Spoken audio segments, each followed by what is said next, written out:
Ito ang Bombo Radio Philippines. Fully digitalized.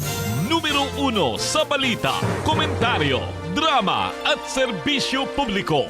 Bombo Radio Philippines. Bombo Radio Philippines. Ang inyong number 1 at most trusted radio network in the country. Basta Radio Bombo! Oras sa Bombo Radio Iloilo, Philippine Standard Time, 50 minutos na nakalikad sa takna sining alas 11. Welcome sa pagpangalagad sa Bombo Anaisod to the Radio FM Bombo Radio Iloilo, flagship station sang the number 1 and most trusted radio network kinakantria Bombo Radio Philippines. Sa aton sining pagpangalagad adlaw kita karon sang Miyerkules, Hunyo 26 tuig 2024. Sa gihapon ini mo lang ganimo ang kurman Bombo Cham Blanco Hovera sa mga nagapanguna kag dalakuan karon nga mga balita high rank member or leader sa communist terrorist group kag notorious extortionist na dakpan sa sitio Siwalang Barangay Tapulang maayo na kapis. Sa iban pa nga mga talupang doon karon nga mga balita dugang garin mapadalagan kuno sa 2025 elections. Board member Val Sirag mapadalagan mayor sa Banwasang San Joaquin na Iloilo. Sa dugang pa nga mga balita, Police Regional Office 6 nagpanumdum sa Bilongawa Sir Visayas nga i-verify anay ang mga tawag nga ilang mabaton kapin pa kunalin sa miyembro sa nga PNP kaangot man sa natabo kay ICPO Director Police Colonel Joristy Coronica.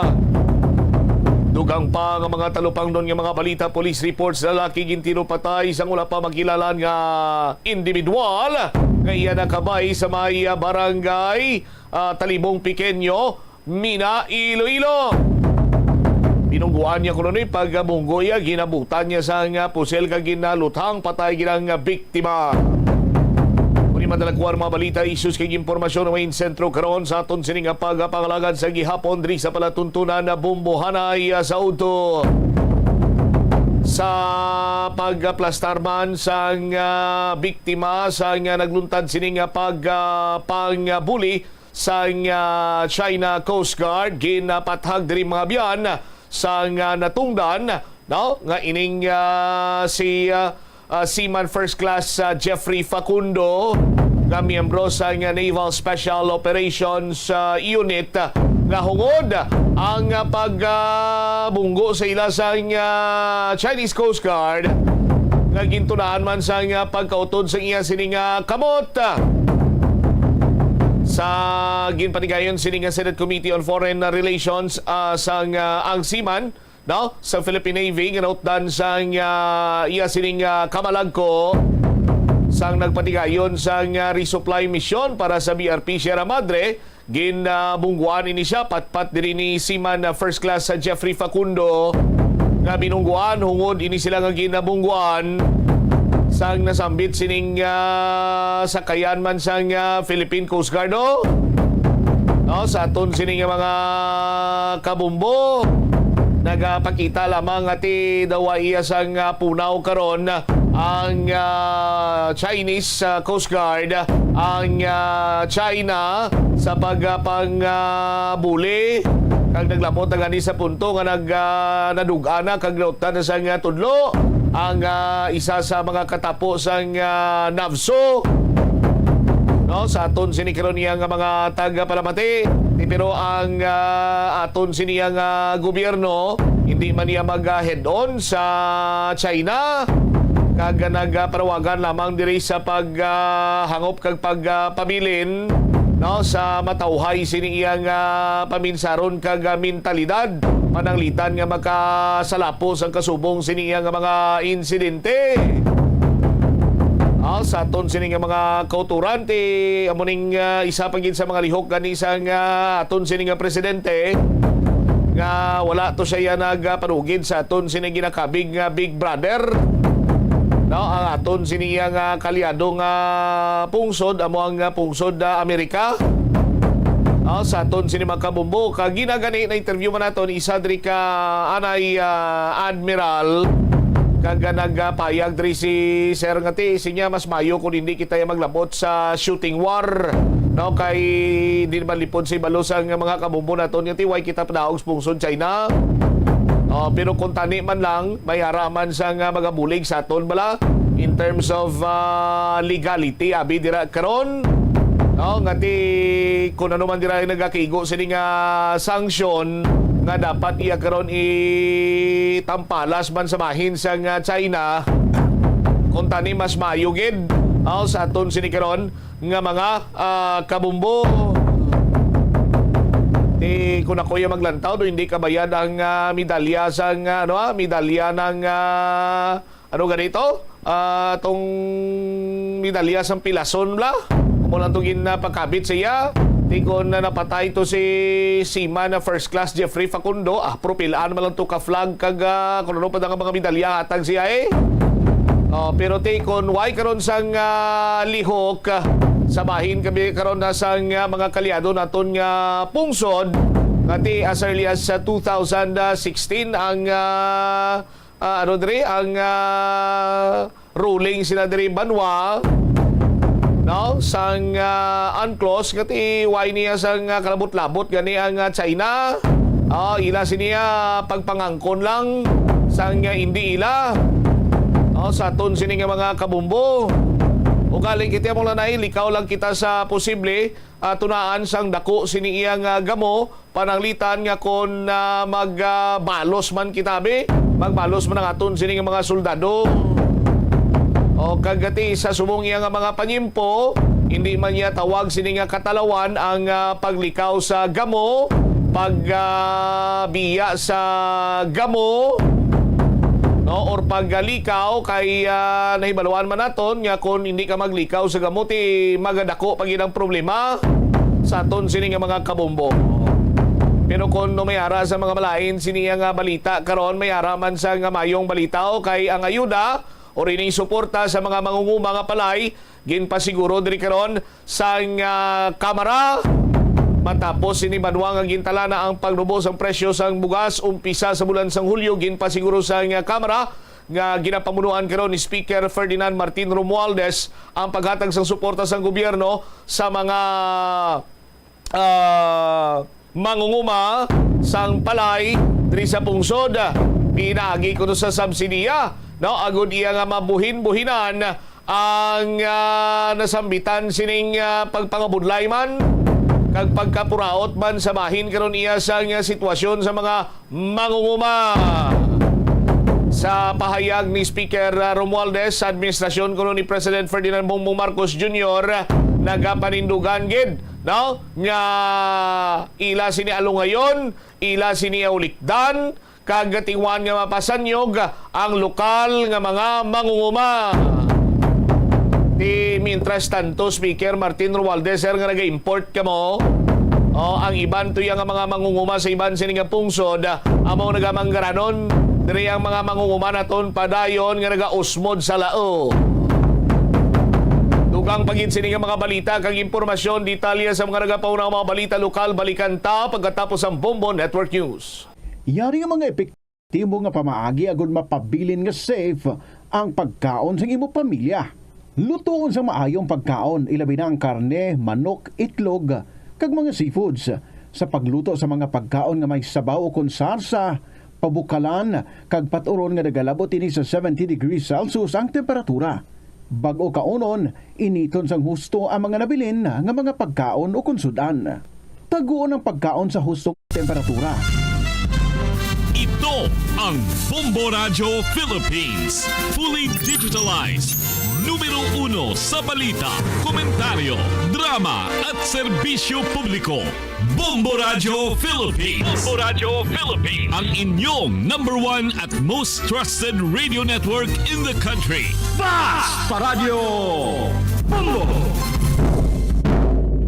This is Bombo Network News Noontime Edition, broadcasting live at Bombo Radio Broadcast Center, Makati City, Philippines. Araw ngayon ng Miyerkules, sa 26 sa buwan ng Hunyo, taong 2024.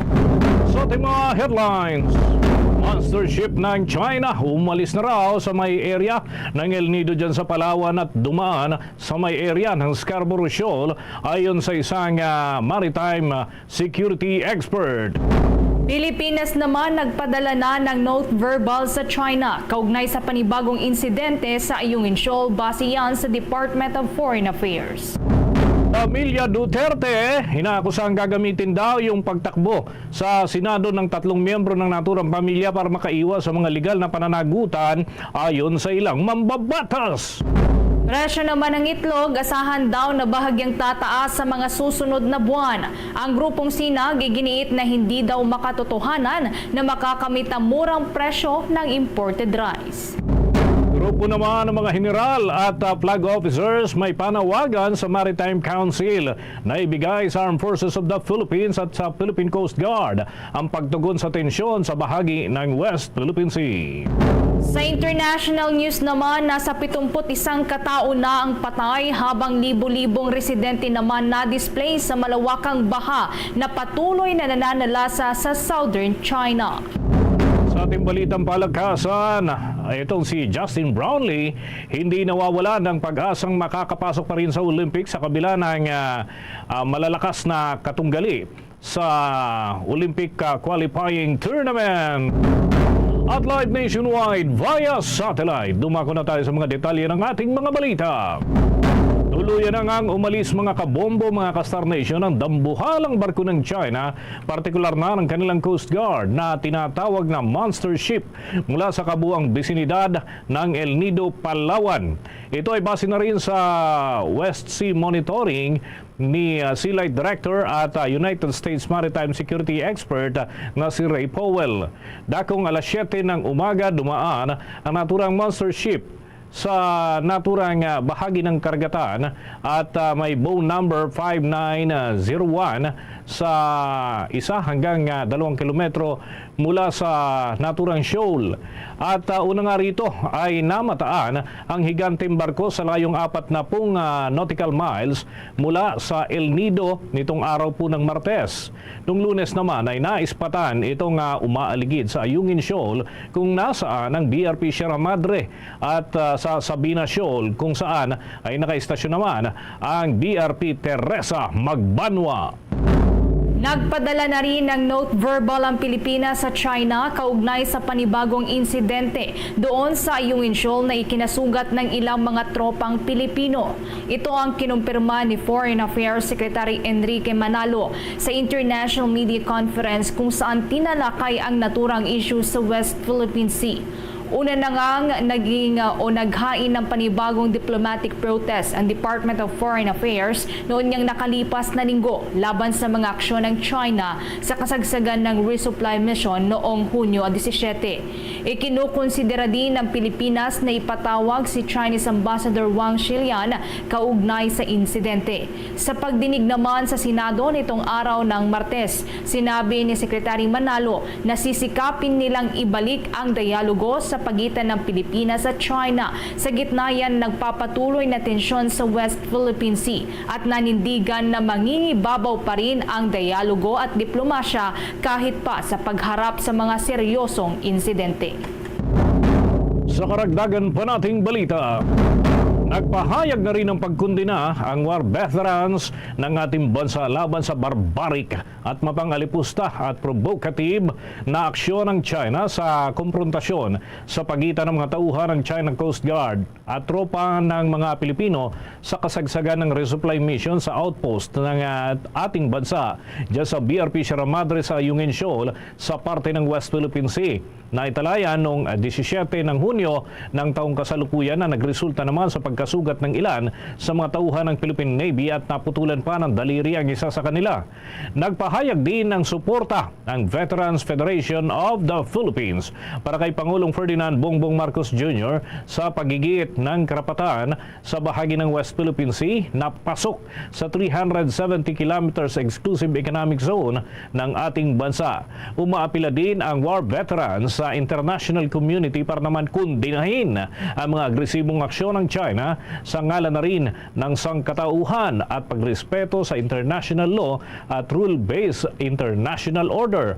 Nagpahayag din ang mga ito ng suporta para sa Department of National Defense at Strategic Transformation Agency at mga agenda ng nakapaloob dito sa hanay ng militar para naman bumuo ng mabigat deterrent posture sa pamamagitan ng Comprehensive Archipelagic Defense Concept. Binigyang pugay din ng war veterans sa mga defender ng West Philippine Sea na tinawag nila ng mga makabagong bayani. Hinimok din ng war veterans ang lahat ng mga Pilipino na magkaisa sa pagsuporta sa mga naglalagay sa kanilang buhay sa peligro para lamang depensahan ang ating karapatan, depensahan kung anuman ang ating dapat na protektahan at para yan sa kinabukasan. Samantala sa iba pang mga balita, diyan naman po sa may Palasyo, Malacanang ay nagbigay din po ng reaksyon ang ilan pong mangbabatas matapos ng lumutang ang mga balitang balak ng isa sa mga anak ni dating Pangulong Rodrigo Duterte na kumandidatong senador sa darating po yan na 2025 midterm elections. Samantala, ngayon pa lamang ay pinaghahandaan na umano ng pamilya Duterte ang pagtakbo ni Davao City Mayor Basti Duterte bilang Pangulo sa taong 2028 presidential elections. 4 na taon po yan mula ngayon.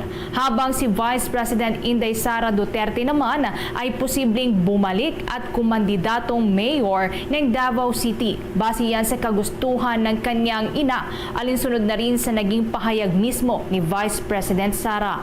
Ito umano ang naging pahayag ng Vice Presidente. Ang sabi ng kanyang mama ay tatakbo itong senador at ang kanya namang nakakabatang kapatid si Basti Duterte ang siyang tatakbo sa 2028 bilang presidente. At ang sabi din ng kanyang ina ay babalik daw ang Vice Presidente sa Davao at mag-alkalde. Dahil dito ay binigyang din naman ni Manuel na kung mayroon man talaga na tatakbong senador sa pamilya Duterte sa darating na 2025 elections, layunin lamang umano ng kanilang pamilya na gamitin ang Senado para makatakas sa kanilang mga pananagutan kung saan sila ang sinasangkot nga sa walang habas na patayan ng libu-libong sibilyan kaugnayan sa war on drugs campaign ng Administrasyong Duterte. Gayunpaman, ipinahayag ng kongresista na sa kabila ng mga lumulutang na alingas-ngas, patuloy pa rin po na di umano'y political plan ng pamilya Duterte. Sinabi din ng mambabatas na ilang beses na rin na napatunayan na mistulang pinaglalaruan lamang ng mga Duterte ang political system ng bansa sa pamamagitan ng kanilang papalit-palit na kandidatura na pag-anunsyo ng tanungin naman ang mambabatas kung maaari daw na ang ikinakasang game plan o political plan ng mga Duterte ang pangunahing dahilan ng pagbibitiw ni Vice President Sara Duterte bilang kalihim ng Department of Education. Ayon kay Manuel, posible daw na ginawa ni Vice President Inday Sara ang pagkalas sa gabinete ni Pangulong Ferdinand Bongbong Marcos Jr. upang makapaghanda na ito o ng kanilang pamilya sa pagiging peke daw na oposisyon laban sa pamilya Marcos sa darating na 2025 midterm elections. Tayo ng karagdagang mga balita at dako tayo dyan sa Senado, mga kabombo. Yung mga na-raid na compound sa area ng Porac at maging sa Bamban, Tarlac ay may tuturing cybercrime hubs at hindi umano Philippine Offshore Gaming Operators Hub. Ayon yan kay Defense Secretary Gilbert Chodoro. May balita si Bombo J. Galvez. Maituturing na cybercrime hubs at hindi Philippine Offshore Gaming Operators o POGO ang mga na-raid na mga compound sa Porac, Pampanga at Bamban, Tarlac. Ito'y para kay Department of National Defense Secretary Gibo Chodoro kung saan natuklasan na pugad ang mga ito ng iba't ibang lab scams at iba pang mga illegal na aktibidad gaya na lamang ng human trafficking. Sa pagdinig ng Senado, sinabi pa nito na naggalangan din siyang tawaging POGO ang mga na-raid na illegal cyber hubs. Anya, Ang POGO ay business process outsourcing lamang at hindi dapat tumatanggap ng mga taya. Gayunpaman, nang tuluyang iba ng sugal sa China, ay inilipat nila ang kanilang mga operasyon dito sa Pilipinas at dito na nagsimulang magsanga-sanga sa iba't ibang mga aktibidad. Sa ngayon, tiniyak ng kalihim na nagtutulungan na ang iba't ibang tanggapan ng pamahalaan para matukoy talagang mga aktibidad at operasyon ng kinasasangkutan ng dalawang malalaking POGO hub na ito. Actually, ma'am, we hesitate to classify this as a POGO because this is not a POGO. They were involved in human trafficking. But isn't that the very nature of POGO, that No, ma'am. criminal syndicates undertake international crime? Actually, ma'am, I'd like to differentiate, if I can take the opportunity. POGOs are business process outsourcing that do not take bets anyway. But I think what happened was during the ban on gambling in China, they transferred operations There's here. always been a ban in China. Right. And when Macau was closed, they transferred here and all sorts of things happened. Now, suffice it to state, ma'am, that I think Anong pinagkaiba sa POGO? No, a POGO is a pure business process outsourcing. For Okay. example, ma'am, off-track betting. Anong suspicion ninyo dun sa Bamban at sa Porac? Ay, hindi po, love scam na ho, scamming na eh. So it's a cybercrime hub? Yes, ma'am. Kung ano-anong scam? Definitely a cybercrime hub. There Para sa Bombo Network News, ako si Bombo JC Galvez nag-uulat para sa number 1 and most trusted radio network in the country, Bombo Radio Philippines Basta Radio. Bombo! Samantala sa ibang balita, isasagawa sa buwan ng Nobyembre ang unang pag-review sa Executive Order No. 62 ni Pangulong Bongbong Marcos na nag-aatas ng pagtapya sa taripa ng mga inaangkat na bigas mula sa kasalukuyang 35% pababa po yan sa 15%. Ayon kay Department of Agriculture Secretary Francisco Tio Laurel Jr., napapanahon na ang magiging pagripaso dahil sa posibleng magsisimula na sa buwan na ito ang pagbaba ng presyo ng bigas sa world market. Dala na rin yan ng tuluyang pagtanggal ng India sa export ban sa bigas. Maaari anyang irekomenda muli ng Department of Agriculture ang pagtaas sa taripa ng inaangkat na bigas sa isasagawang review. Pero ito ay kung bababa ang presyohan mula 42 pesos hanggang sa 45 pesos kada kilo. Batay naman sa monitoring na isinagawa ng ahensya sa mga pamilihan sa National Capital Region nitong nakalipas na araw, ang local wheat milled rice ay nabibili mula 48 pesos hanggang 55 pesos kada kilo, habang ang regular milled rice naman ay mula 48 pesos hanggang 52 pesos kada kilo. Para naman po sa imported na rice, ang presyo ng wheat milled rice ay mula 52 pesos hanggang sa 55 pesos kada kilo, habang ang regular milled rice naman ay nabibili mula 48 pesos hanggang 51 pesos kada kilo. Sa Hulyo 6 naman ay magiging epektibo na po ang Executive Order 62 ni Pangulong Bongbong Marcos. Gayunpaman, una na ngang sinabi ng ilang grupo ng mga magsasaka na maghahain pa rin sila ng temporary restraining order sa bago po ang pagpapatupad ng naturang direktiba. Sa dagdag na balita, sunod-sunod na ring nagpaabot ng kanilang pagbati at kagalakan ang ibang mga bansa matapos ang tuluyang pagkakadismiss ng korte sa huling drug case ni dating Senator Leila de Lima.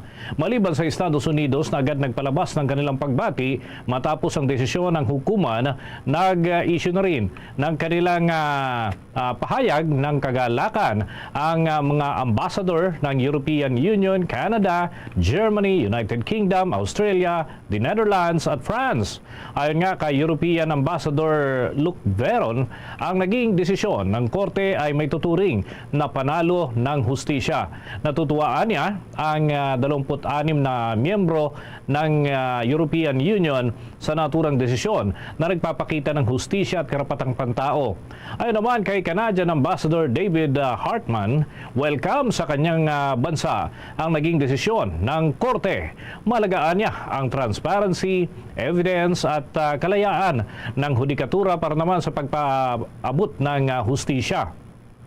Tinawag naman ng German Ambassador na si Andreas Pfeffern ang naging desisyon bilang panalo para sa hustisya at pag-iral ng batas. Kasabay nito ay nanawagan ang ambassador sa pamahalaan ng Pilipinas na agarang resolbahin ang lahat ng kaso na rin ng extrajudicial killings at panagutin ang mga nasa likod nito. Para naman kay Australian Ambassador He Kyung-yu, mananatili ang Australia sa pagsuporta nito sa pag-iral ng batas at pagrespeto sa karapatang pantao. Natutuwaan niya ito na nakilala niya ng personal si Senator De Lima na tinawag din niya na strong and strong woman at courageous. Nitong Lunes nga mga kabombo, 24 ng Hunyo ay kinatigan ng korte dyan sa Muntinlupa City ang petisyon ng kampo ni Senator o former Senator De Lima na kumukwestiyon sa mga ebidensyang ipinakita ng prosekusyon para sa kanyang huling drug case. Dahil dito ay tuluyan na ring napawalang sala ang dating senador na kilala bilang isa sa pinakamalaking kritiko ng nakalipas na administrasyon. Bombo International News. Nagmistulang dagat na ang ilang mga lugar sa southern China na kasalukuyang nakakaranas ng malawakang pagbaha at mga pagguho ng lupa na kumitil na sa 71 katao. Ito ay bunsod na rin ng ilang linggo ng nararanasang matinding pag-ulan sa rehiyon mula pa noong Hunyo 9 ng kasalukuyang taon. Kaugnay nito, nag-issue na ang National Meteorological Center ng China ng rainstorm red alert na pinakamataas na level sa ikalawang sunod na araw nitong Martes na magtatagal naman hanggang bukas, Hunyo 27. Pinaigting din ang emergency response sa 8 probinsya sa buong southern China at nagpakalat na rin ang response team para sa flood control at disaster relief efforts matapos na bumulwak na ang mga tubig mula sa mga ilog at binuksan na rin ang floodgates sa ilang reservoir na nagresulta naman yan sa forced evacuation ng libo-libong residente. Meron din pong mga bahay at mga sasakyan na nalubog sa baha. Kabilang nga sa nakakaranas po ng mga pagbaha ay ang mga lugar dyan sa may Sichuan province ng Southwest China, Chunggong, doon po yan sa may municipality sa Central China's Hubei at gayon din sa may Hunan provinces at sa may East China Anhui at sa may Jiangxi at Zhejiang provinces. Sa mga probinsya ng Anhui at Jiangxi at gayon din sa Hunan, pumapalo sa 500 millimeters ang taas ng tubig baha, habang umaabot naman sa 740 millimeters sa may Shaanxi City sa may Hunan at Huangshan City sa may Anhui. Samantala, base naman sa mga siyentista, ang nararanasang kalamidad ng China ay bunsod yan ng climate change. Subalit marami naman ang nagsasabing ito ay dilubyo dahil sa hindi daw makatarungan na panghihimasok ng gobyerno ng China sa ilalim ni President Xi Jinping sa mga karagatang pagmamay-ari ng maliliit na bansa sa ASEAN region. Sabi pa ng ilan na ang West Philippine Sea ang pumupunto daw sa China dahil ito sa pag-aangkin ng naturang bansa sa karagatan. Subalit sa kabila naman ito, marami pa rin ang nakisimpatya at nag-alay ng dasal para sa kaligtasan ng milyon-milyong residente na apektado ngayon ng malawakang pagbaha sa southern China. Para sa atin sa buong kapuluan, 18 minuto na makalipas ang alas 12 ng tanghali. Naglabas ng proklamasyon ang Palasyo ng Malacanang na nagtatakda sa ilang bahagi ng lupa sa Tondo para naman sa ownership at development ng Department of Human Settlement and Urban Development o DHSUD na isang lupon na nakatutok ang atensyon sa naturang mga proyekto. Ang Proclamation number 610 na inisyo ng Presidente noon pa ho itong 21 ng Hunyo ay batay na rin sa naging rekomendasyon ng Department of Environment and Natural Resources. Inamyendahan ito ang Proclamation number 96 series of 2001 sa pamamagitan ng pagbubukod sa isang bahagi ng lupa dyan sa Tondo, Maynila. Maynila. Ang hakbang na yan ay nagbibigay daan sa bagong mga ngasiwang lupon na siya naman ang magmamayari ng naturang lupa at magsasagawa sila ng urban development na naaayon sa Final Ground Survey. Ang proklamasyon ng Pangulo na inilabas at nilagdaan na Executive Secretary Lucas Bersamin ay nag-ootorisa o nagbibigay pahintulot sa Environment Secretary na maglabas ng kaukulan ng mga special patent na sumasaklaw sa lugar na ilaan yan para naman sa mga proyekto ng township development ng kanilang ahensya. Sa ilalim nga ng programa ay bubuo ng Project Interagency Committee o kaya naman ay tinatawag na PIAC kung saan ang chairman ng naturang departamento at siyang mga ngasiwa. Habang mga miyembro naman ang mga kinatawan mula sa Department of Environment and Natural Resources at lokal na pamahalaan ng lungsod ng Maynila. Ang naturang lupon mga kabombo ay naatasan na bumalangkas at maglabas ng mga implementing rules and regulation ng proclamation at tukuyin ang mga benepisaryo ng housing component ng township development dyan sa syudad ng Maynila. Samantala, kuha naman po tayo ng balita. Presyo ng itlog, asahan ng bahagyang tatas daw sa mga susunod na buwan. Samantalang ang grupo naman na magsasaka na Sinag, iginiit na hindi daw makatotohanan na makakamit ang murang presyo ng imported rice. Kaugnay niyan, may nakalap na balita si Bombo Kelly Cordero. Asahan ang bahagyang pagtaas sa presyo ng itlog sa mga susunod na buwan ayon sa Philippine Egg Board Association. Ito raw ay dahil sa tumataas na demand kasabay ng pagbabawas sa mga alagang manok ng poultry raisers. Ayon kay Francis Oyehara, President ng Philippine Egg Board Association, bagamat walang kakulangan sa supply ng itlog ngayon, inaasahan na nila na sisipa ang presyo habang papalapit ang katapusan ng taon. Ipinaliwanag ng Philippine Egg Board Association na normal na tumataas ang demand ng itlog tuwing holiday dahil sa kadahilanan na marami ang gumagawa ng cake, leche flan at iba pang dessert lalo na tuwing Pasko. Samantala, sa ibang balita naman, iginiit ng Samahang Industriya ng Agrikultura o SINAG na umaasa sila na sana ay makita na sa mga palengke ang murang imported na bigas o yung nagkakahalaga ng nasa 47 hanggang 48 pesos kada kilo dulot ng pagtapias sa taripa. Ayon kay Rosendo So, chairman ng SINAG, mukhang hindi kasi ito makatotohanan. Makakamit lang ang presyo na ito kapag nagbigay ng subsidiya ang pamahalaan sa mga importer.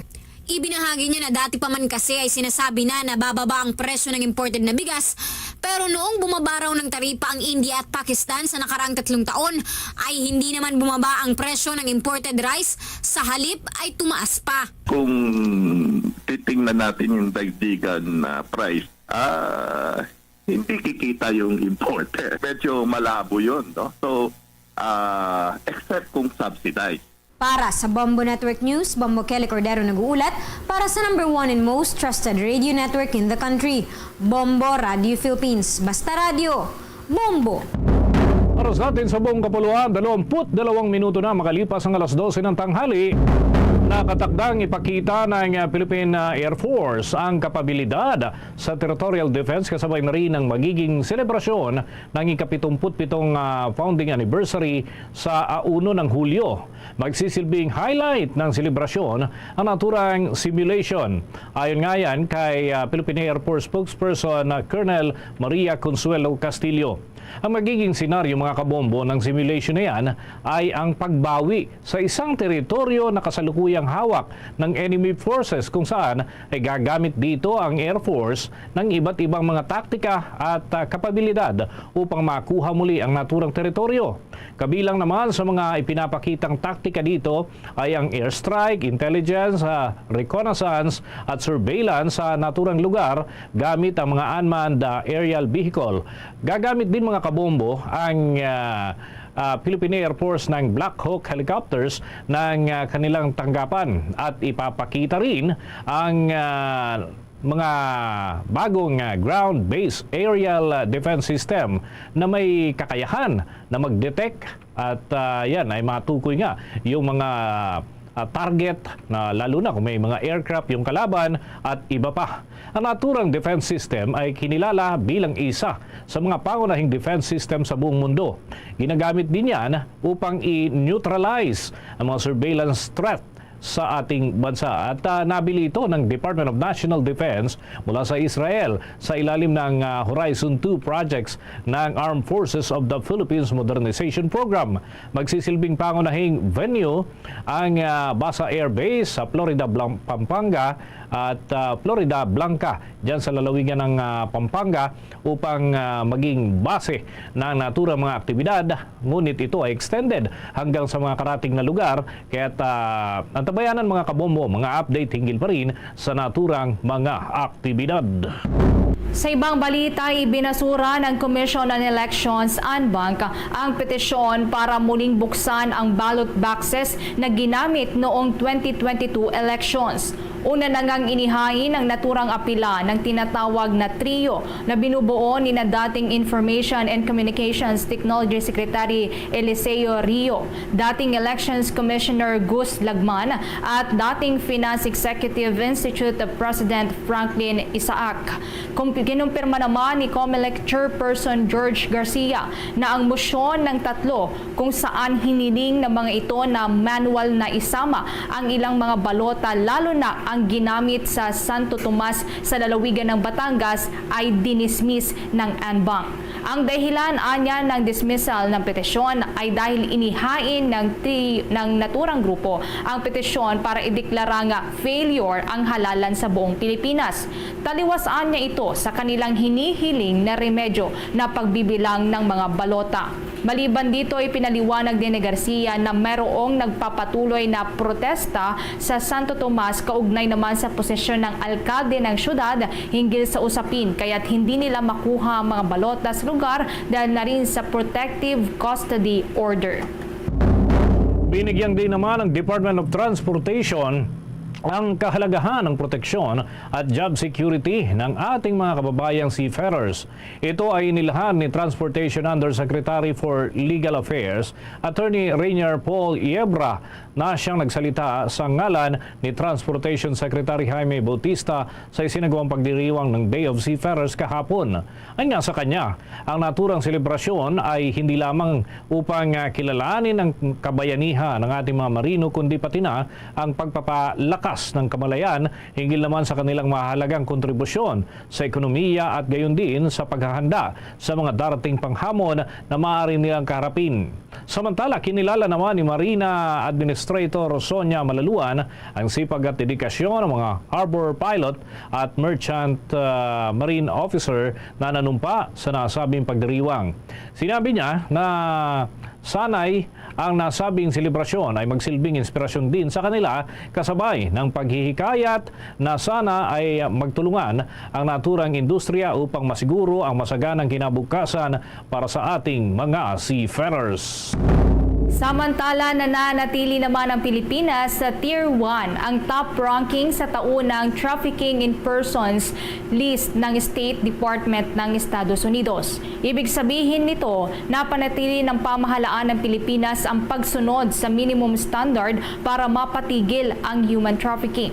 Batay nga sa 2024 TIP report na inilabas ng US, nakasaad dito na nagpakita umano ang Pilipinas ng seryoso at tuloy-tuloy na inisyatiba para labanan ang human trafficking sa loob ng reporting period, kaya't nananatili ito sa Tier 1. Kabilang nga sa mga effort o inisyatiba na ipinakita ng pamahalaan batay pa rin sa report ay ang investigasyon at prosekusyon sa mga pinaghihinalaang traffickers, pagbuo sa Standard Operating Procedures ng Interagency Council Against Trafficking, mahigpit na pagpapatupad sa anti-trafficking law at pagpapakulong sa mga naarestong traffickers. Nakapagpakita rin umano ang pamahalaan ng dagdag na mga inisyatiba upang mabago at mapagbuti pa ang kampanya laban sa human trafficking.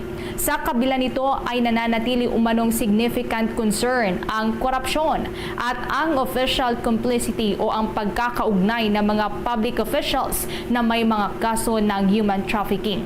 Inihalimbawa din sa report ang mga Philippine Offshore Gaming Operation o Operator na mayroon umano nga aligasyon na may ilang mga opisyal na nasa likod o nauugnay sa online scam operation na nagtatago sa likod ng Pogo.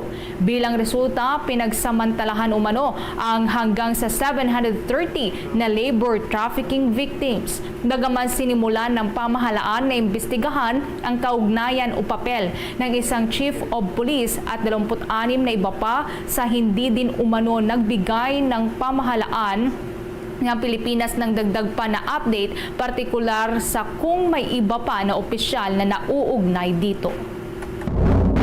Oras natin sa buong kapuluan, 29 na minuto na makalipas ang alas 12 ng tanghali.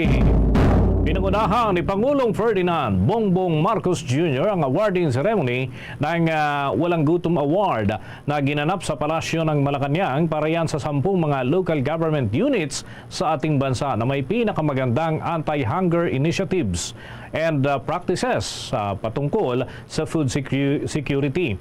Kabilang sa mga nanalong lokal na pamahalaan ay Barangay Commonwealth Quezon City at Barangay Nagasican, Santiago City para naman sa barangay level.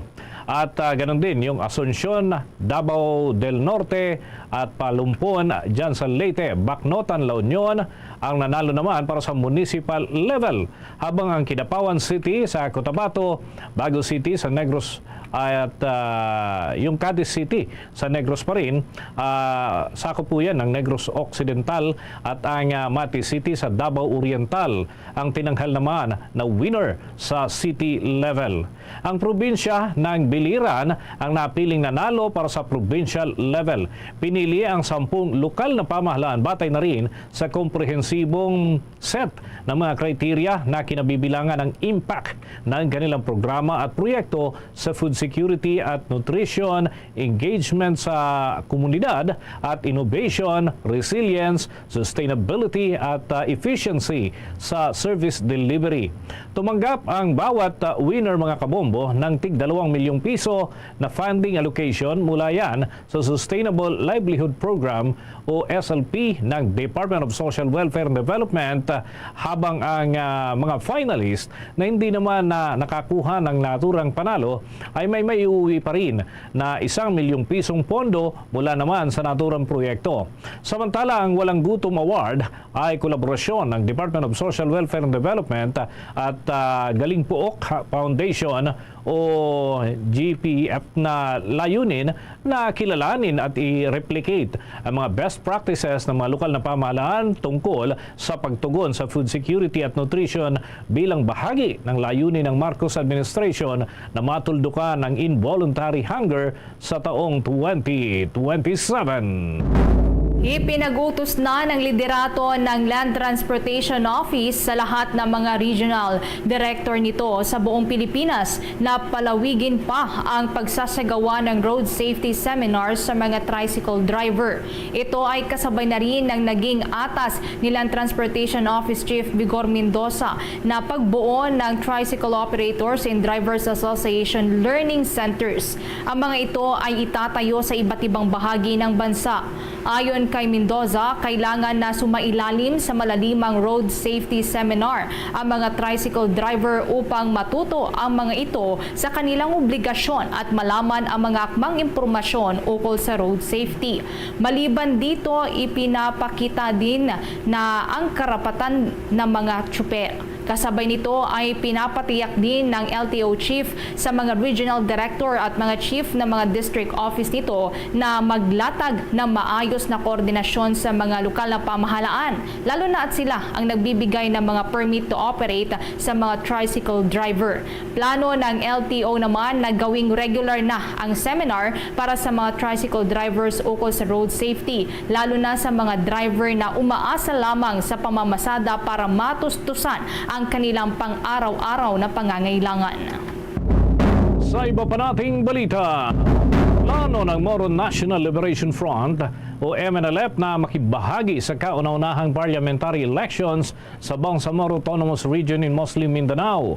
Ngayong linggo mga kabombo ay unang naghain ng isang petisyon ng Bangsamoro Party na pinamumunuan ng Moro National Liberation Front sa Commission on Elections Office dyan sa Cotabato City. Kung mapagbibigyan, ito ay makakasali ang Moro National Liberation Front sa kauna-unahang parliamentary election dyan sa Bangsamoro Region. Sa kasalukuyan, ang naturang grupo ay may tinatayang 200,000 na mga miyembro at mga supporters sa loob ng 6 na probinsya at 3 syudad ng Bangsamoro Region. Ang BAPA ay ito ho yung kanilang grupo ay unang narehistro sa Commission on Elections Central Office mahigit isang taon na ang nakakalipas. Ito ay nakarehistro bilang isang regional political party at pasok doon sa kriteria na pwedeng sumali sa naturang halalan sa naturang rehiyon. Want to know what makes Enhypen's performances so explosive? Dunkin' Choco Bang! Yeah! Explosive bawat bite kasi chocolate-coated na, Bavarian-filled pa. Explosive ang flavors kasi may 3 banging toppings na. Big Bang BTN, and Big Bang Nutty. Yeah! Kaya ang Enhypen, explosive ang bawat galaw. Nothing like Dunkin' Choco Bang! Dunkin', pasalubong ng bayan. Bombo Sports News. Balitang palakasan muna mga kabombo, bagaman malaking hamon ang pagkakabulsa ng isang panalo sa nalalapit na FIBA Olympic Qualifying Tournament dyan sa Latvia ay hindi nawawalan ng pag-asa ang Gilas Pilipinas para man manalo at makapasok sa Paris Olympics. Anya kay Gilas naturalized player Justin Brownlee, magiging mahirap sa kabuuan ng kanilang kupunan dahil naman makakalaban nila ang mga best team mula sa iba't ibang bahagi ng mundo. Gayunman, kung naisaan niya na maging Olympian, kailangan talagang labanan ang pinakamagagaling na team sa iba't ibang bansa. Magtutungo ang Gilas sa Latvia na ang pangunahing inaasam ay manalo sa kabila ng mas matataas na ranggo ng mga bansang makakalaban dito. Ang Olympic Qualifying Tournament, mga kabombo, ay kinakailangang makapasok nga ang Pilipinas sa top 2 countries at yan ay Group A laban naman sa world's number 6 na Latvia at number 23 na Georgia. Matapos nito ay kailangan din na maipanalo ang crossover semifinals laban naman sa mga team sa Group B na binubuo ng Brazil, Cameroon at Montenegro. Matapos nito ay kinakailangan din nila na maipanalo ang isa pang final game para tuluyang makapasok sa Paris Olympics.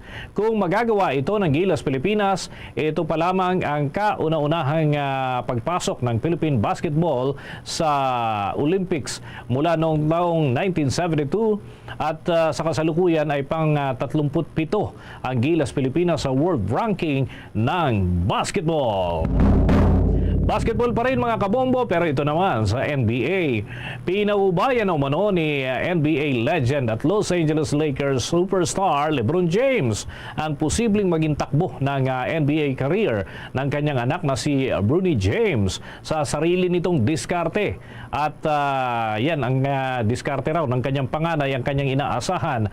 Ayon pa kay LeBron, nasa kamay na ni Bronny ang kanyang kinabukasan sa 2024 NBA draft na gaganapin sa June 26 at 27 at yan ay oras doon sa Estados Unidos. Si Bronny mga kabombo ay isang freshman sa University of Southern California, ay magdedesisyon kung sasali ba siya sa draft o kaya naman ay babalik doon sa kanyang paaralan para naman sa 2024-2025 season. Pinahayag pa ng NBA star na susundan nila ang buong proseso. Sa kasalukuyan ay nasa gitna pa rin itong si Bronny ng kanyang season. Bagaman inaasahan na maaaring maging mababa ang rating ng pagpili kay Bronny sa 2024 NBA draft, ibinunyag naman ni Dwayne Rankin ang Phoenix Suns insider para naman sa Arizona Republic na may talento itong si Bronny para sa NBA. Nakilala rin ito Filipino dahil naman nakapaglaro na siya sa kupunan ng kaniyang ama. Sa ngayon ay hindi pa tiyak kung doon sa paralan niya o kaya sa NBA draft ang magiging pagtahak nitong si Bruni sa 2024 to 2025. Samantala, kung mamunat tayo ng mga balita mula sa ating kasamahan ng Metropolitan Manila Development Authority, ipinakita ang suporta ngayong Pride Month. Kaugnay niyan, may nagkalapang report si Bombo Joanna Martinez. Ipinakita ng Metropolitan Manila Development Authority ang kanilang pakikiisa at pagsuporta ngayong ipinagdiriwang pa rin ang Pride Month sa ating bansa. Binigyang diin ni Metropolitan Manila Development Authority Acting Chairman Romando Don Ortez na mahalaga raw ito upang maipakita ang pagtanggap sa mga miyembro ng LGBTQIA+ community sa ating lipunan at gayon din ang layunin nilang makatulong upang maalis ang stigma, labanan ng diskriminasyon at gender inequality na nangyayari sa bansa. Dahil dito kanilang binago at tila kinulaya ng bahaghari ang isang pedestrian lane at footbridge sa harap ng kanilang pangunahing opisina sa Barangay Ugong, Pasig City bilang pagpapakita ng kanilang suporta sa nasabing community. Dito sa MMDA wala po tayong discrimination. In fact, ang ating gender committee ay nagwo-work closely sa ating HR, sa ating pong pamunuan para po i-welcome at maging komportable yung mga miyembro po ng LGBT. Lahat po ay welcome dito at ito po ay simula lamang ng paglulunsad natin ng mga proyekto para sa inclusivity dito po sa MMDA. Dagdag din niya, marami raw mismo silang mga staff sa nasabing ahensya na bahagi at miyembro raw ng LGBTQIA+ community. Habang inilahad naman ni Artes na sana'y maging isang halimbawa ito para sa iba pang mga ahensya ng gobyerno, lokal na pamahalaan at maging sa mga pribadong sektor ang kanilang ipinakitang paninindigan at pagpapakita ng suporta kahit sa maliit lamang na hakbang o paraan. Sinabi rin ni Artes na asahan din daw na ipagpapatuloy ng Metropolitan Manila Development Authority ang ganitong klaseng mga gawain at hindi raw dito natatapos sa paglalagay lamang ng symbolic crosswalk. Patuloy raw silang magsasagawa ng mas konkretong plano at programa upang mapaunlad ang kaligtasan para sa mga miyembro nito at maipadama sa kanila ang sense of belongingness. Para sa Bombo Network News, Bombo Joanna Martinez nag-uulat para sa #1 and most trusted radio network in the country, Bombo Radio Philippines. Basta Radio, Bombo! Sa karagdagan nating mga balita, may mga pagbabagong gagawin daw ang Department of Agriculture na ipapatupad sa susunod na taon sa kanilang regulasyon, pulisiya at proseso.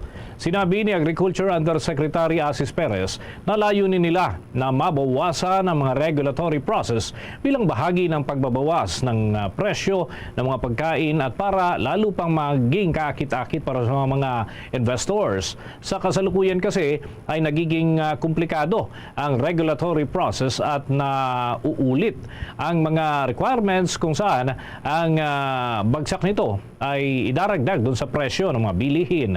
Nais nilang tanggalin ang mga hindi naman mahalagang requirements para mapagaan ang proseso na magkakaroon ng epekto rin doon sa bawas presyo ng mga agricultural products. Umasa sila na matatapos ang pag-aaral ng nasabing bagong regulasyon sa mga susunod na buwan para ito ay kanilang maipatupad agad-agad pagkatapos ng malalimang pagsusuri. Entertainment News.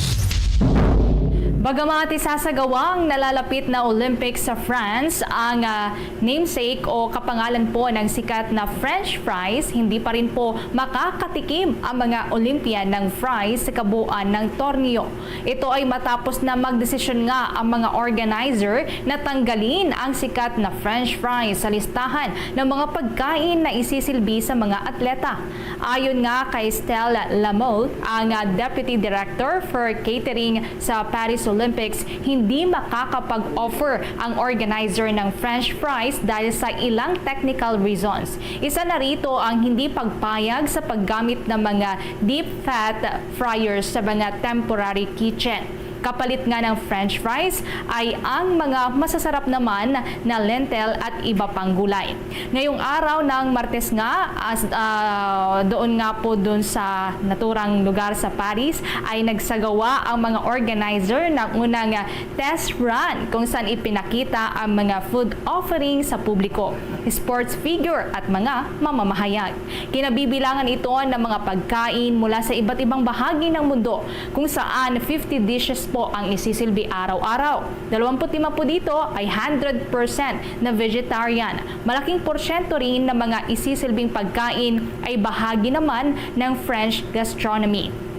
Samantala, ang magsisilbi naman pong pangunahing restaurant kung saan kakain ang mga Olympian ay isang 3,300-seater po yan na nasa Paris Olympic Village. Ito ay binubuo ng 6 na magkakaibang dining hall kung saan pwede pong pumili ang mga atleta ng kanilang nais na kainin.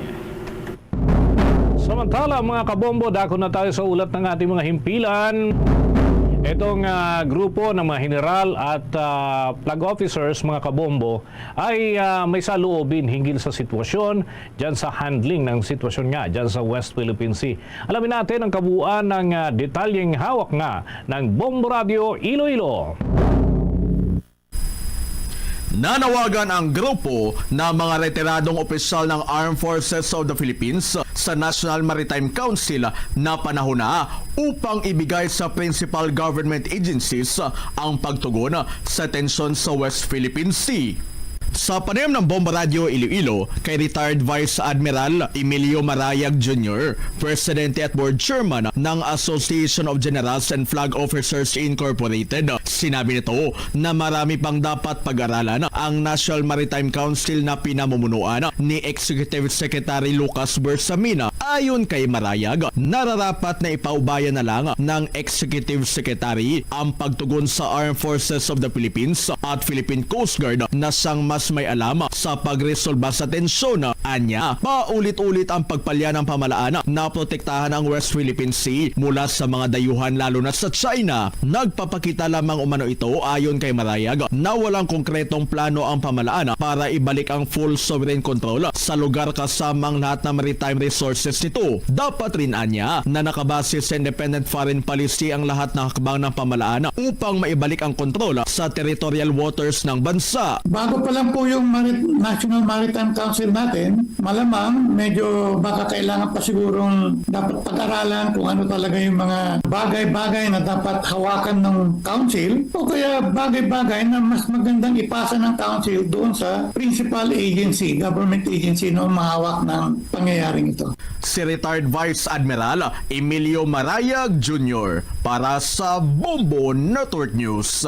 Ito si Bombo Chris John Hetchanova Lusada para sa number 1 and most trusted radio network in the country, Bombo Radio Philippines. Basta Radio, Bombo! Ang pambansang pulisya, lalo na dyan sa area po ng Central Visayas at sa lalawigan ng Cebu, nasa full alert status mula Hunyo 29 bilang paghahanda sa palarong pambansa. Alamin natin ang iba pang mga preparasyon sa nakalap na report ng Bombo Radio Cebu. Ilalagay na sa full alert status ang Cebu City Police Office simula Hunyo 29, 2024 bilang pag-asam sa palarong pambansa na nakatakdang magaganap sa lungsod mula Hunyo 9 hanggang Hulyo 15, 2024. Ayon kay Police Colonel Erneo Dalugdog, ang City Director ng Cebu City Police Office, batay dito walang pulis na papayagang magbakasyon lalo na at dadalo sa event si Pangulong Ferdinand Marcos Jr. at Vice President Sara Duterte. Nauna nang inihiyag ng opisyal na aabot sa 33 sports venue ang pagkakalooban ng police security. Sa nasabing bilang, nasa 30 sa 33 venue ay nasa Cebu City habang ang 3 naman ay nasa lungsod ng Lapu-Lapu, Mandawi at Talisay. Magsisimula ang event sa Hulyo 9 sa pamagitan ng parada mula sa Fuente Osmeña hanggang Cebu City Sports Center kung saan gaganapin ang opening program. Sa kasalukuyan, nasa 690 na mga police security ang inihanda para magbantay sa palaro. Ngunit tataas ang bilang na ito kapag natupad na ng Armed Forces of the Philippines Philippines ang pangakong magpapadala ng augmentation troops. Nauna nang inihayag ng kapulisan na aabot sa 12,000 ng mga atleta at mahigit 8,000 ng mga opisyal kabilang ang mga mula sa Department of Education ang inaasahang dadalo sa naturang event sa Cebu City. At hindi pa kasama sa bilang na ito ang mga kamag-anak ng mga atleta. Coordination meeting in relation to the upcoming na palarong pambansa. All committees involved sa venue and meeting. Sa amin, sa Cebu City Police Office, kami nagpapasalamat sa mga mamamayan sa Cebu City at mga augmentation na personnel natin coming from Cebu Province, Pulapu City Police Office, Mandawi City Police Office, and other provincial police office na sila ay tumulong sa ating seguridad upang masiguro natin na ligtas ang ating mga kababayan, lalo na yung mga delegates natin. Ating napakinggan si Police Colonel Arnio Dalugdog, ang City Director ng Cebu City Police Office. Mula rito sa lungsod Luigan ng Cebu, Bombo Joanna Cañati para sa number 1 and most trusted radio network in the country, Bombo Radio Philippines. Basta Radio, Bombo. Pamamahagi naman po ng lupa para sa mga magsasaka doon sa Central Visayas, malapit na daw na makumpleto, 94% na yan. Samantala, ang Department of Agrarian Reform Region 7 naman tiniyak na nakatuon at gumawa sila ng pangmatagalang mga hakbangin para sa mga magsasaka. Kaugnay niyan, may nagkalapang report ang Star FM Cebu.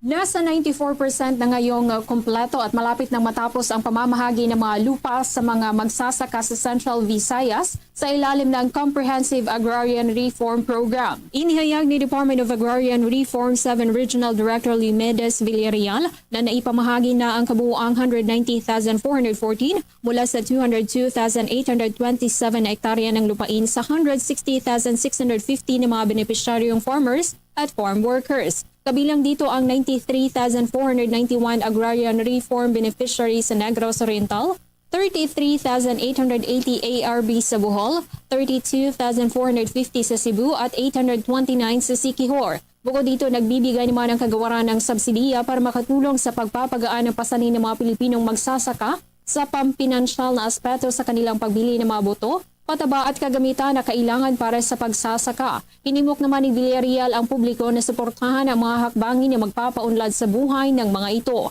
Anya ang kagawaran ay nakatuon sa paggawa ng pangmatagalang epekto sa pamamagitan ng kanilang mga programa sa pamamahagi ng lupa, pagsasanay sa mga magsasaka at suporta sa infrastruktura sa kanayunan. As of June 21, 2024, wherein a total of 6,299 titles were distributed to the agrarian reform beneficiaries, healing the 4,981.61 hectares of land in the region. You could just imagine the joy of the farmer who finally owns the land he has been tilling for years. Mula rito sa lungsod ng Cebu, Star DJ Sophie Ember nag-uulat para sa number 1 and most trusted radio network in the country, Bombo Radio Philippines. Basta Radio, Bombo! Etong si Bamban Tarlac Mayor Alice Goo naman ay maaari pa raw mapatawa ng mga karagdagan at patong-patong na kaso. Alamin natin ang update mula kay dyan sa Bombo Radio Dagupan. Hindi lang posibilidad na matanggal siya bilang alkalde, ngunit mawawalan din siya ng kalayaan dahil karamihan sa mga ipapataw na kaso laban sa kanya ay non-bailable.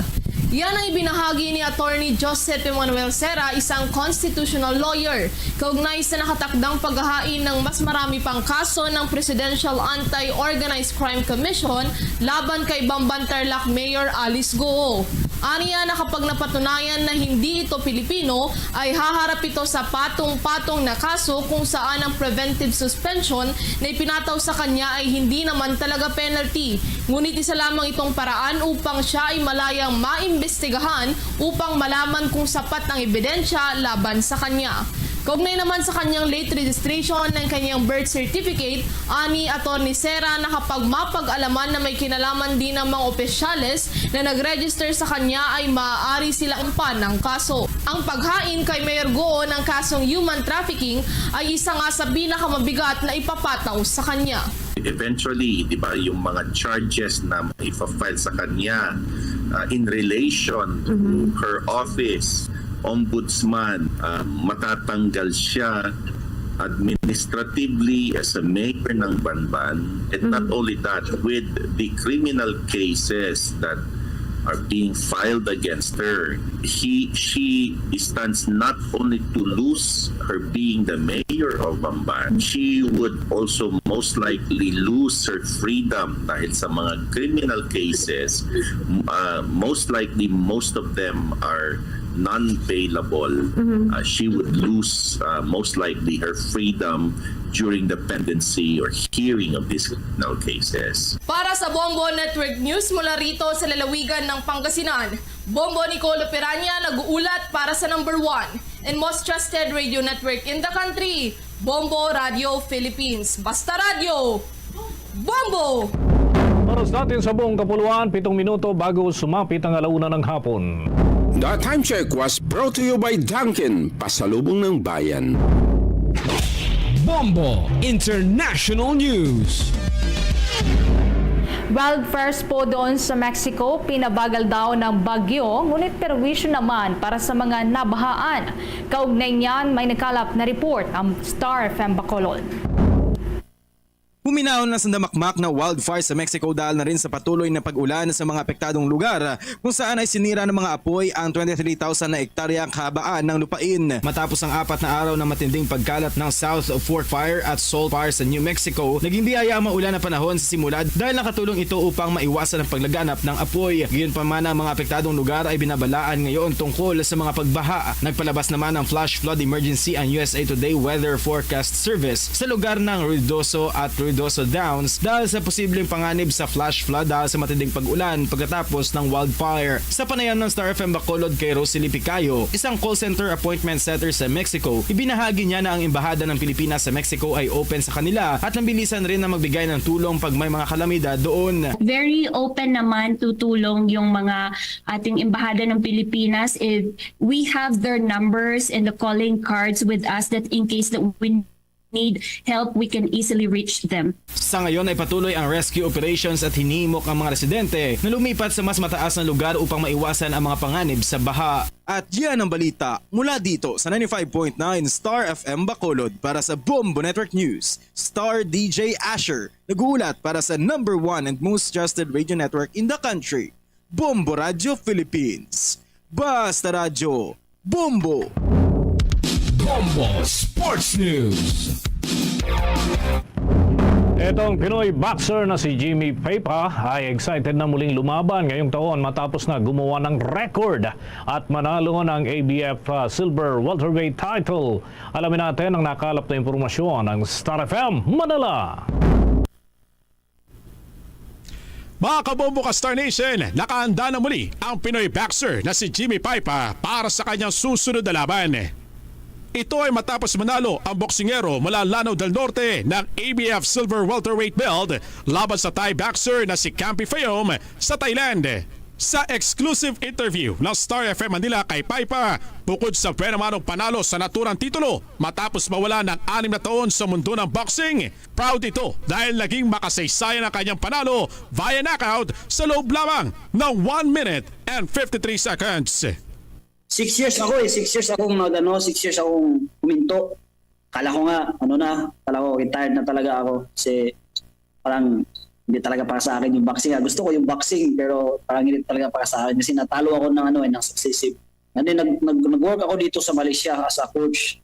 Kala ko hindi na ako makakabalik. Tsaka ang taba ako, 95 kg. Wala na, hindi na ako pero na-encourage ako ng mga estudyante ko na tinuturuan ko dito. Lalo na yung manager ko na talagang grabe yung suporta sa akin. Na-encourage ako. So from 95 kg, bumaba ako ng 66 in 5 months. Sana suportahan din nila ako. Ipapangako ko na kagalingan ko pa lalo. Iubos ko talaga ang lahat kasi goal. Last chance ko na to. Naging pariwala ako ng 6 years pero parang may rason din ng lahat ng yun. Kaya ngayon last chance ko to. Iubos ko lahat. Goal namin talaga world champion. Bahagi na exclusive interview ng Star FM Manila sa Pinoy boxer na si Jimmy Paypa. Sa ngayon, naghihintay na lamang si Paypa ng kanyang laban na magaganap sa buwan ng Agosto o Setyembre. At yan ang ating sports balita mula rito sa 102.7 Star FM Manila. Nagulat Star DJ Antonio Labada para sa number 1 and most trusted radio network in the country, Bombo Radio Philippines. Basta Radio Bombo! Mga kabombo, mga ka-Star Nation, tuloy-tuloy lamang sa pagsubaybay sa mga programa ng Bombo Radio Philippines. At matutunghayan po ninyo yan kahit kayo ay nasa parte ng ating bansa o kahit nga kayo ay bumabiyahe, pwede po ninyong masubaybayan ang inyong mga inaabangang programa ng Bombo Radio Philippines through Bombo Radio mobile application. Ganon din sa ating YouTube channel at maging sa Facebook Live programs ng Bombo Radio Philippines. Sa mga himpilan natin, mga kabombo, lalo na dyan sa mga area ng Visayas region, yung mga Ilonggo speaking ay para po sa inyo mga programa ng Bombo Radio Iloilo, Bombo Radio Bacolod at Bombo Radio Rojas. Habang sa mga Cebuano speaking naman, Bombo Radio Cebu, ang mga Akyanon, Bombo Radio Kalibo at mga Waray ay Bombo Radio Tacloban. Mga kabombo ka-Star Nation, bago po tayo magtapos, sinanyayahan po namin kayong samahan kaming manalangin ng Orasyo Imperata for the West Philippine Sea.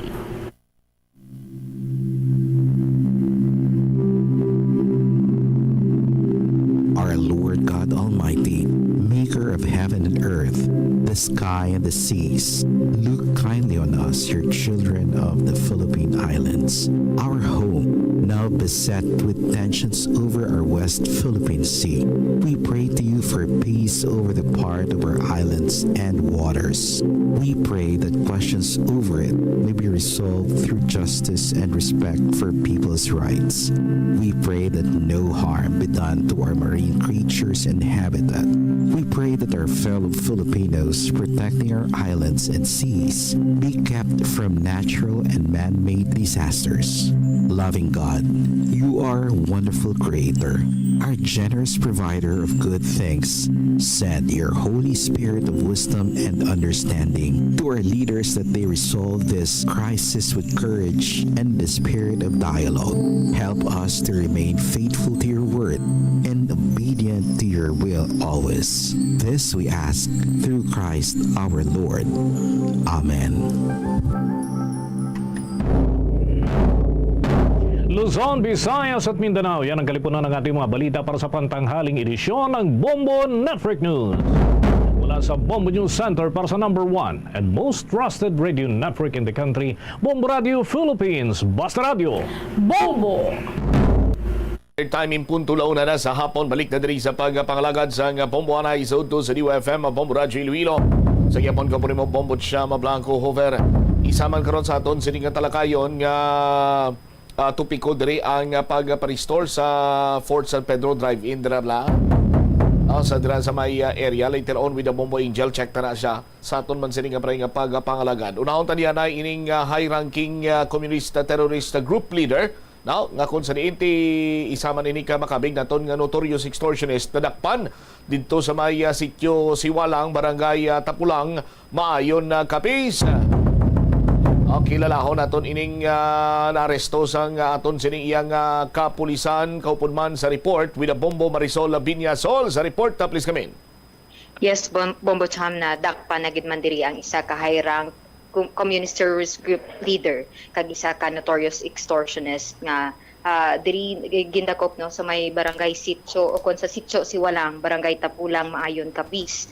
Ang nadakpan amo si Francisco Baloes, Katonying, 56 ang pangidaron kag tumandok ini siya sang Barangay Katipunan, Tapas, Capiz.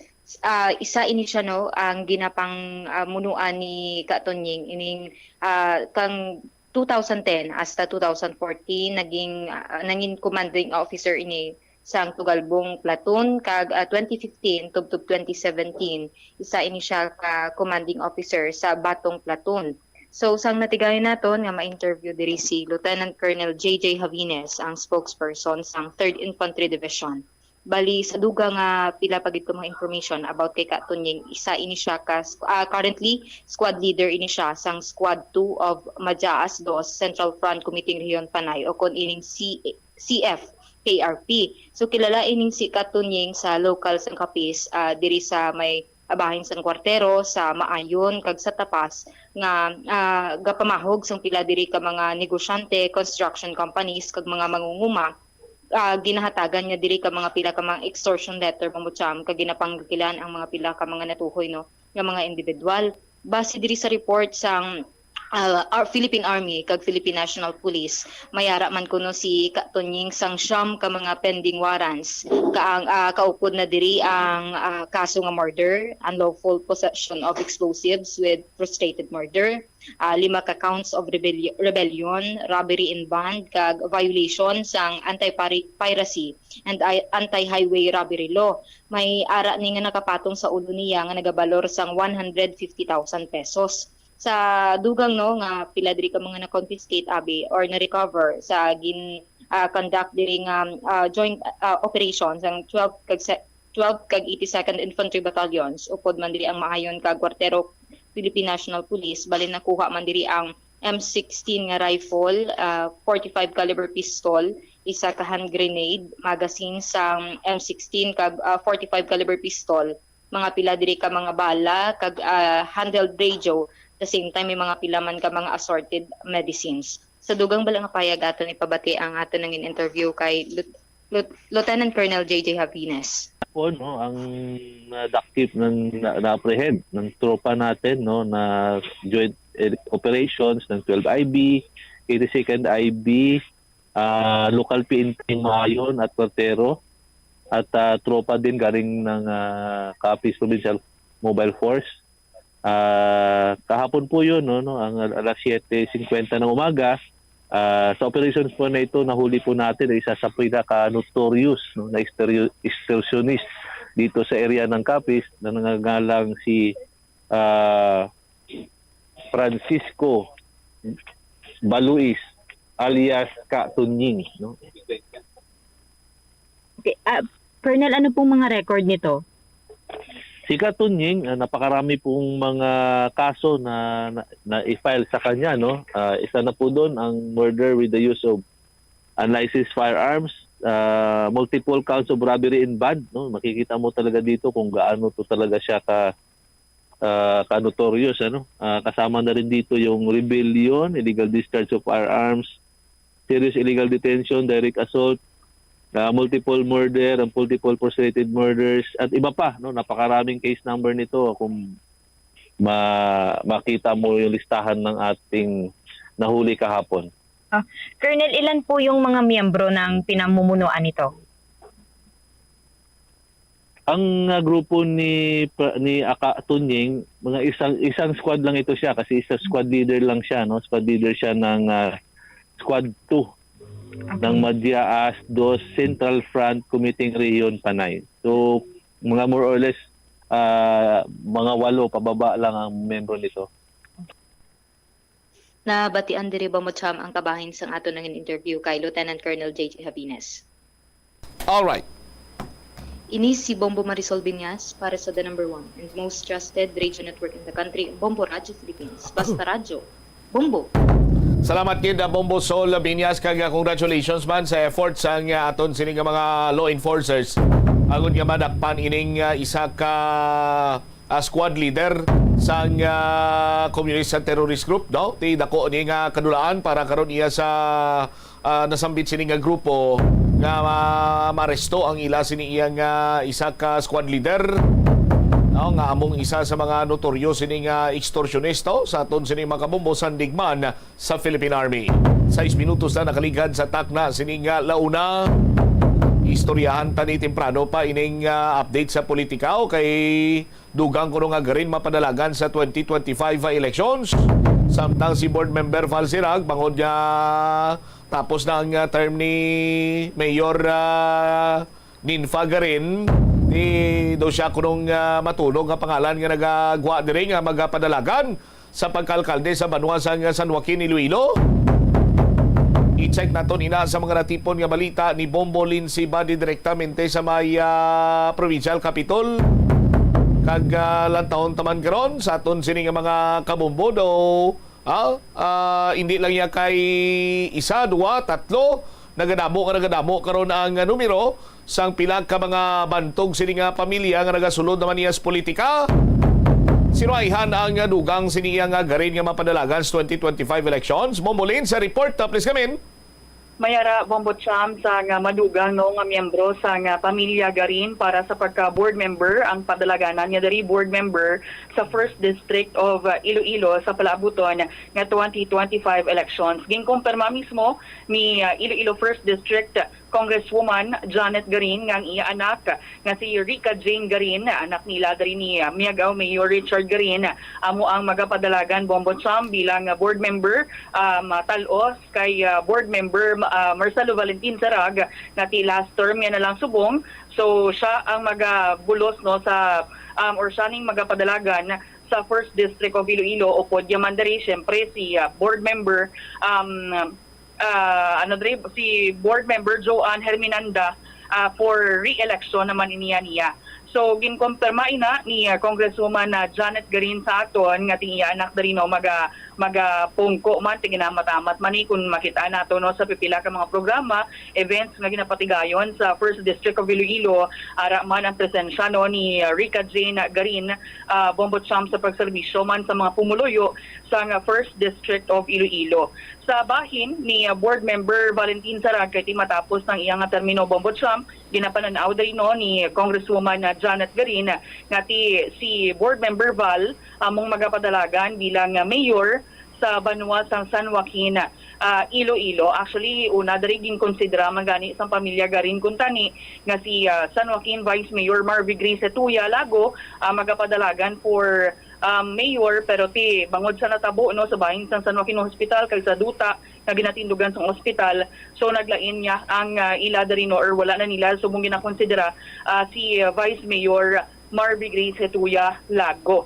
So subong ang sabahin sang 1st District, oton na lang gid Bombot Cham or Banwa na lang gid sang oton ang wala pa nahitso no nga linyada sang sang kapartido man ni Congresswoman Garin ang Banwa sang Tubungan, Banwa sang Igbaras, Banwa sang Tigbawan, Miagaw, Gimbal, kag San Joaquin, kompleto ng ilayang line-up Bombot Cham. Ginakonsulta pa ang mga lideres no sa Banwa sang Oton agud nga makakam up, it's either wala man gin divulge dari no ni Congresswoman Janet Garin kun bala magaupod sa pamilya Garin no ang alkalde sa Banwa sang Oton nga si Mayor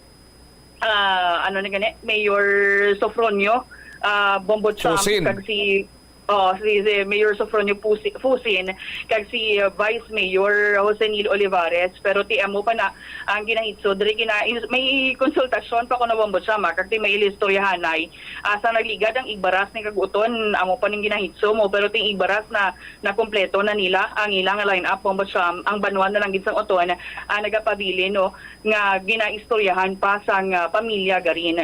So ginpamangkot man naton si Congresswoman Janet Garin kun balati wala sila sang maipakontra abi kay Governor Defensor suno sa iya taas ang pagtahod niya no sa Defensor family kag laban-laban tanan man kuno nga congressman sa bilog na probinsya sang Iloilo, magaupod naman lang niya kay Iloilo Governor Arthur Defensor Jr. sa pagpadadagan liwat ni Governor Toto sa pagkagobernador sa 2025 elections. So una to sa nasa linya gani no ang ginisensya niya sigin sa just una kay Gov mo si Oton Mayor Karina Flores nga mangin Vice Governor yabi katandem yabi for 2025 elections, pero may mga comments kuno abing mga congressmen nga mga kaalyado man sa pamilya Garin kag muna nagbalik sila kuno nag-back to zero sila, so wala pa ginahitso pa rin nila kung sino man yan no ang ila dari pa doon nga mangin Vice Gubernatorial para sa 2025 elections kag sa nasalinya gani ni Congresswoman Janet Garin dako ang posibilidad nga base sa ila man lang sa gyapon nga pamilya ang magaupod or maging katandem ni Governor Defensor. So ang sa governor sa liwat wala sang maipakontra kating intensyon dari no sang administrasyon so nagani ka Congresswoman Janet Garin nga hugpungon bala ang Iloilo nga mangin one big united Iloilo para nga makabulig man kuno sa national government. Yari bala aton pamatian ang nangin pahayag ni Iloilo 1st District Congresswoman Janet Garin. we're done with Tubungan, Tigbaras, Miag-Aw, San Joaquin, amo na yung mga kumpleto ng line-up. Tigbawan, Gimbal, no? So may ginaayos na lang siguro Oton, no? So after dira iya matapos, di masaka-saka na. So board members, si Joanne will be up for re-election. Dason ang bata ko, si Rica will also be vying for board member. Amo na yan, no? And matapos siguro namon malantaw ang local politics sa Oton after consultation sa mga lideres sa tanan, si istoryahan ron ang vice governor. I mean, we have high respect for the Defensor family, no? And I'm very close to Tita Cosette. Magkaglay na gid si Gov Arto, si Senior Keti. Naging mentor ko man sa Kongreso. Laban-laban man gani ang tanan nga congressman kag ang si Gov maupdanay man. So tanan na iya ginaistoryahan pa man. Ang of course ma-lisensya pa kami naman istoryahon ta pa na si Gov kag tanan kay before may ginayo ko sa iya kag daw very much willing man siya. Pero syempre after na iya ginistorya ko ang iban nga mga congressmen. So daw may mga comments nga amo na lang na no within us. So amo na iya nga nag-back to step 1 kami sa discussion on the vice gubernatorial bill. So sa pakaintindi ko sa governor daw wala. No? Sa pakaintindi ko no sa discussion namon kag sa tanan. In fact, ang intention man gani kang administration is hugpungon ang Iloilo bala. Kumbaga we all come out as one big united Iloilo, one Iloilo, para nga makabulig sa national government. Amo to gani nga nagkakasubo kami nga sa city nagkamay-ara daw nuance, no? Namon wala because all of us are committed to Governor Defensor. Sa Vice Governor ginaistoryahan pa. Pero syempre kami tanan ang intention namon niya is wala man away kay tiga binuligay man. Si Board Val kung sa San Joaquin mapadlagan siya for mayor. Yeah, he might be running for mayor. Supposedly gid man to daan na consider namon siya. Then after all these discoveries, syempre may isa man to daan na gina-consider pero kay wala man bala nag-signify intention to join the group. So amo na yan. Then pero work in progress pa na, but chances are hindi valid. Nabatian Bombotsam si Iloilo 1st District Congresswoman Janet Garin. All right, so pero why man sa may makasalbar sa mga Garin ba? Yung mga halos tanan sila ara sa gobyerno Bombotsam or sa posisyon. Sa 1st District do ginamang-tamatan Manila. Pero sa pagkabilugan 1st District mapari-elect si Congresswoman Janet Garin. Or gina-konsiderar niya man nga pwede siya in tandem with Governor Toto as the Vice Governor. Yes. Oo. Now, pero maulus-us kita jutay. 1st District, balanta naman na teritoryo sa mga Garinya, Gimbal. Yes. Sa Gimbal dira, Mayor si Mayor Jennifer. Mayor Jennifer Garin, matapos nga nagtaliwan si Mayor Uka Garin. Si Vice Mayor, Mayor Subong. Si Mayor Jennifer. Ang bana ni Mayor Jennifer, ang Bisuwa Party List Representative. Yes, si Attorney Lex Culada. Si Attorney Lex Culada, nagtapos man ang term ni Congresswoman Sharon Garin. Amo na nga nag-secretary siya sa Department of Energy. Yes. Subong, Vice Governor Garin man. Si Vice Governor Christine Tingting Garin. Nga amo man ang kapot naman sang rinda sa Ngambisuwa. Ulos-us paging kita sa malagaw kita, libot kita sa 1st District. Sa pagka-board member, si Inday Rica madalagan. Sa pagka-board member sa 1st District kay si uncle niya, Val Sirag, tapos naman ang termino. Yes, Mama Cham. Grabe, no? Di mabulos man to kunog, tunog ang ngalan to ni Uncle Val nga matalos kay auntie na Ninpa. Yes, so. Kay chay niya Ninpa, matalos ta na. No, pero di ba lang makontra sinisa kay board member Val Sirag, amo tong nag-claim sang duta to sang mother and child hospital? Pero may information nga do, hindi man saya ko na magpadlagan as mayor. Ang mapadlagan ko na mayor, possible, isa sa mga SB members mo ba siya? Isa sa mga SB member dra sa Banwa sa San Joaquin. Yes. Alright, pero kung sa ano pa bla, may player yapon, may tawag yapon ng mga garin sa San Joaquin. O antor man kita sa miagaw. Boti manog second term na si Engineer Tatay dyan. Oo. Miagaw, San Joaquin, Gimbal, ano pang nabilin nga mga banwa sa First District? Tubungan. Tigbawan. Uton. Igbaras. Gamay do lang gamay na lang para sa ibutangan sang family garin man. Gamay na lang bubulins. Basi kon basi sa pilakad lang maulin naman sanda. Amo gedo lat-lato lang magtapos ang termino sa isa kag isa pong batsama. Pero sa tubungan ko may rising star to, mutlang no. Matamat lang guro Pindi siya. Do nakasaho naman to gani sa Estados Unidos to, pero balik lang sa kundi nanay, pero dipindi na kung mapabalik sa Estados Unidos o base kung mangumanan na sa tubungan. Ate, pangay-angay ni sila apelido sang alkalde kang tubungan, letter T man. Letter T? Oo. Anyway, pero may nanotisyaran bala ko Bumulins.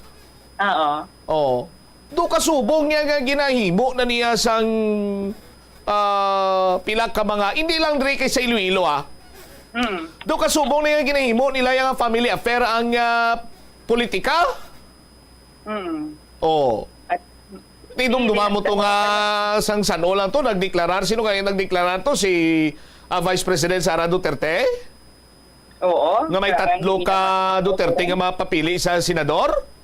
Yes. Sa 2025? Ara si former President Rodrigo Duterte.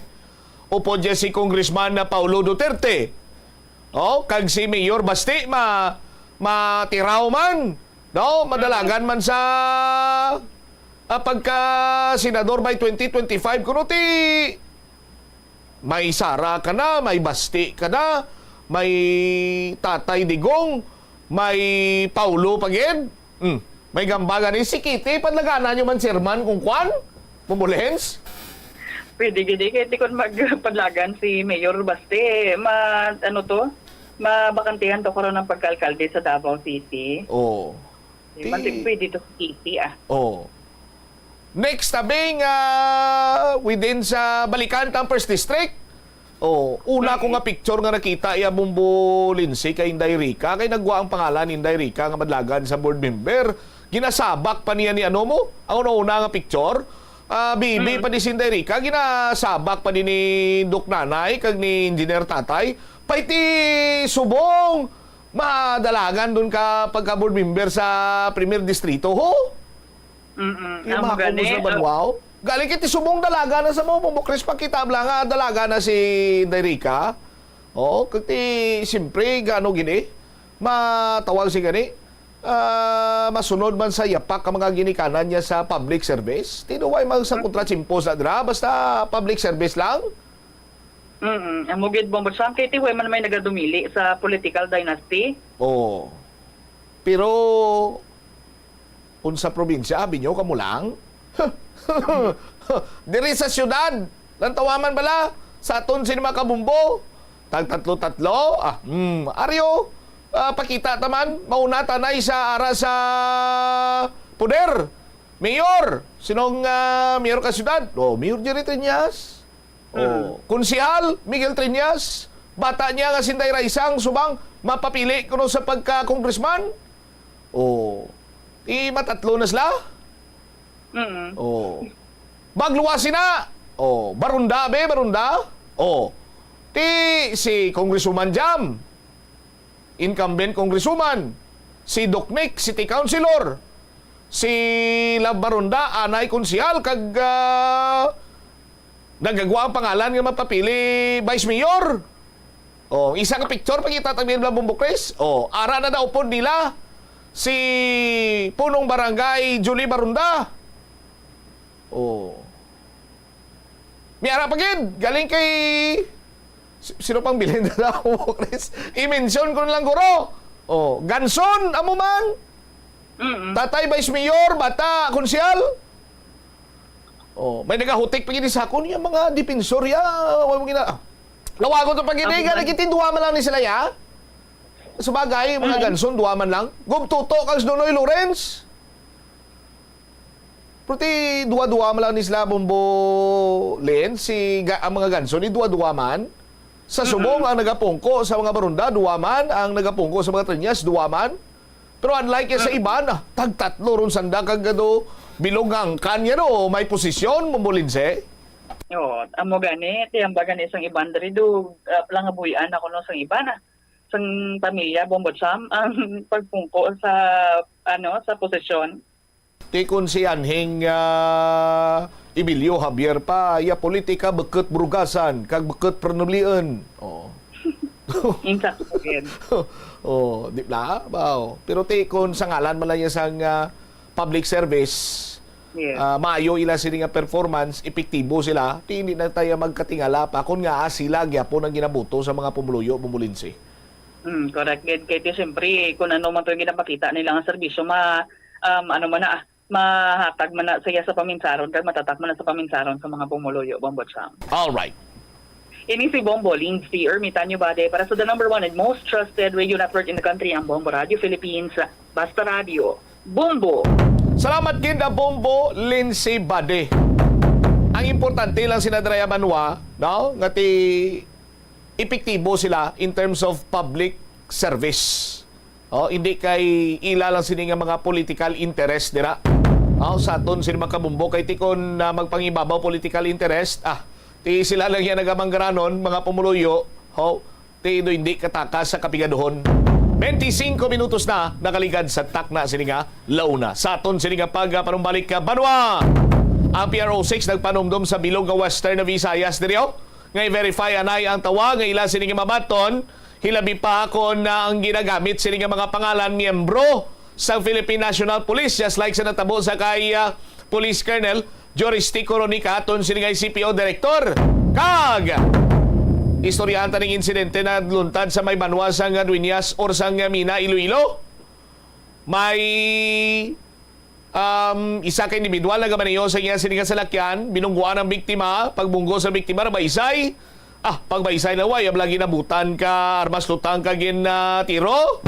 Way na patay munggo, pros tiro, patay gin.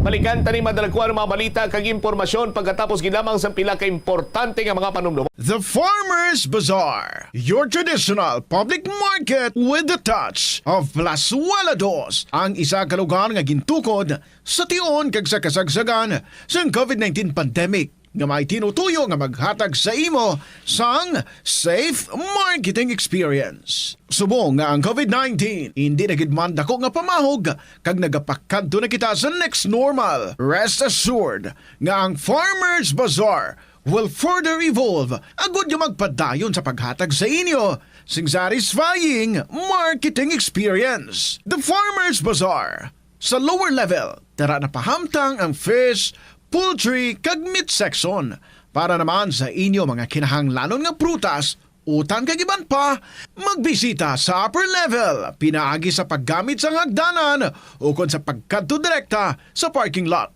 The Farmers Bazaar, your traditional public market with the touch of Plazuela Dos.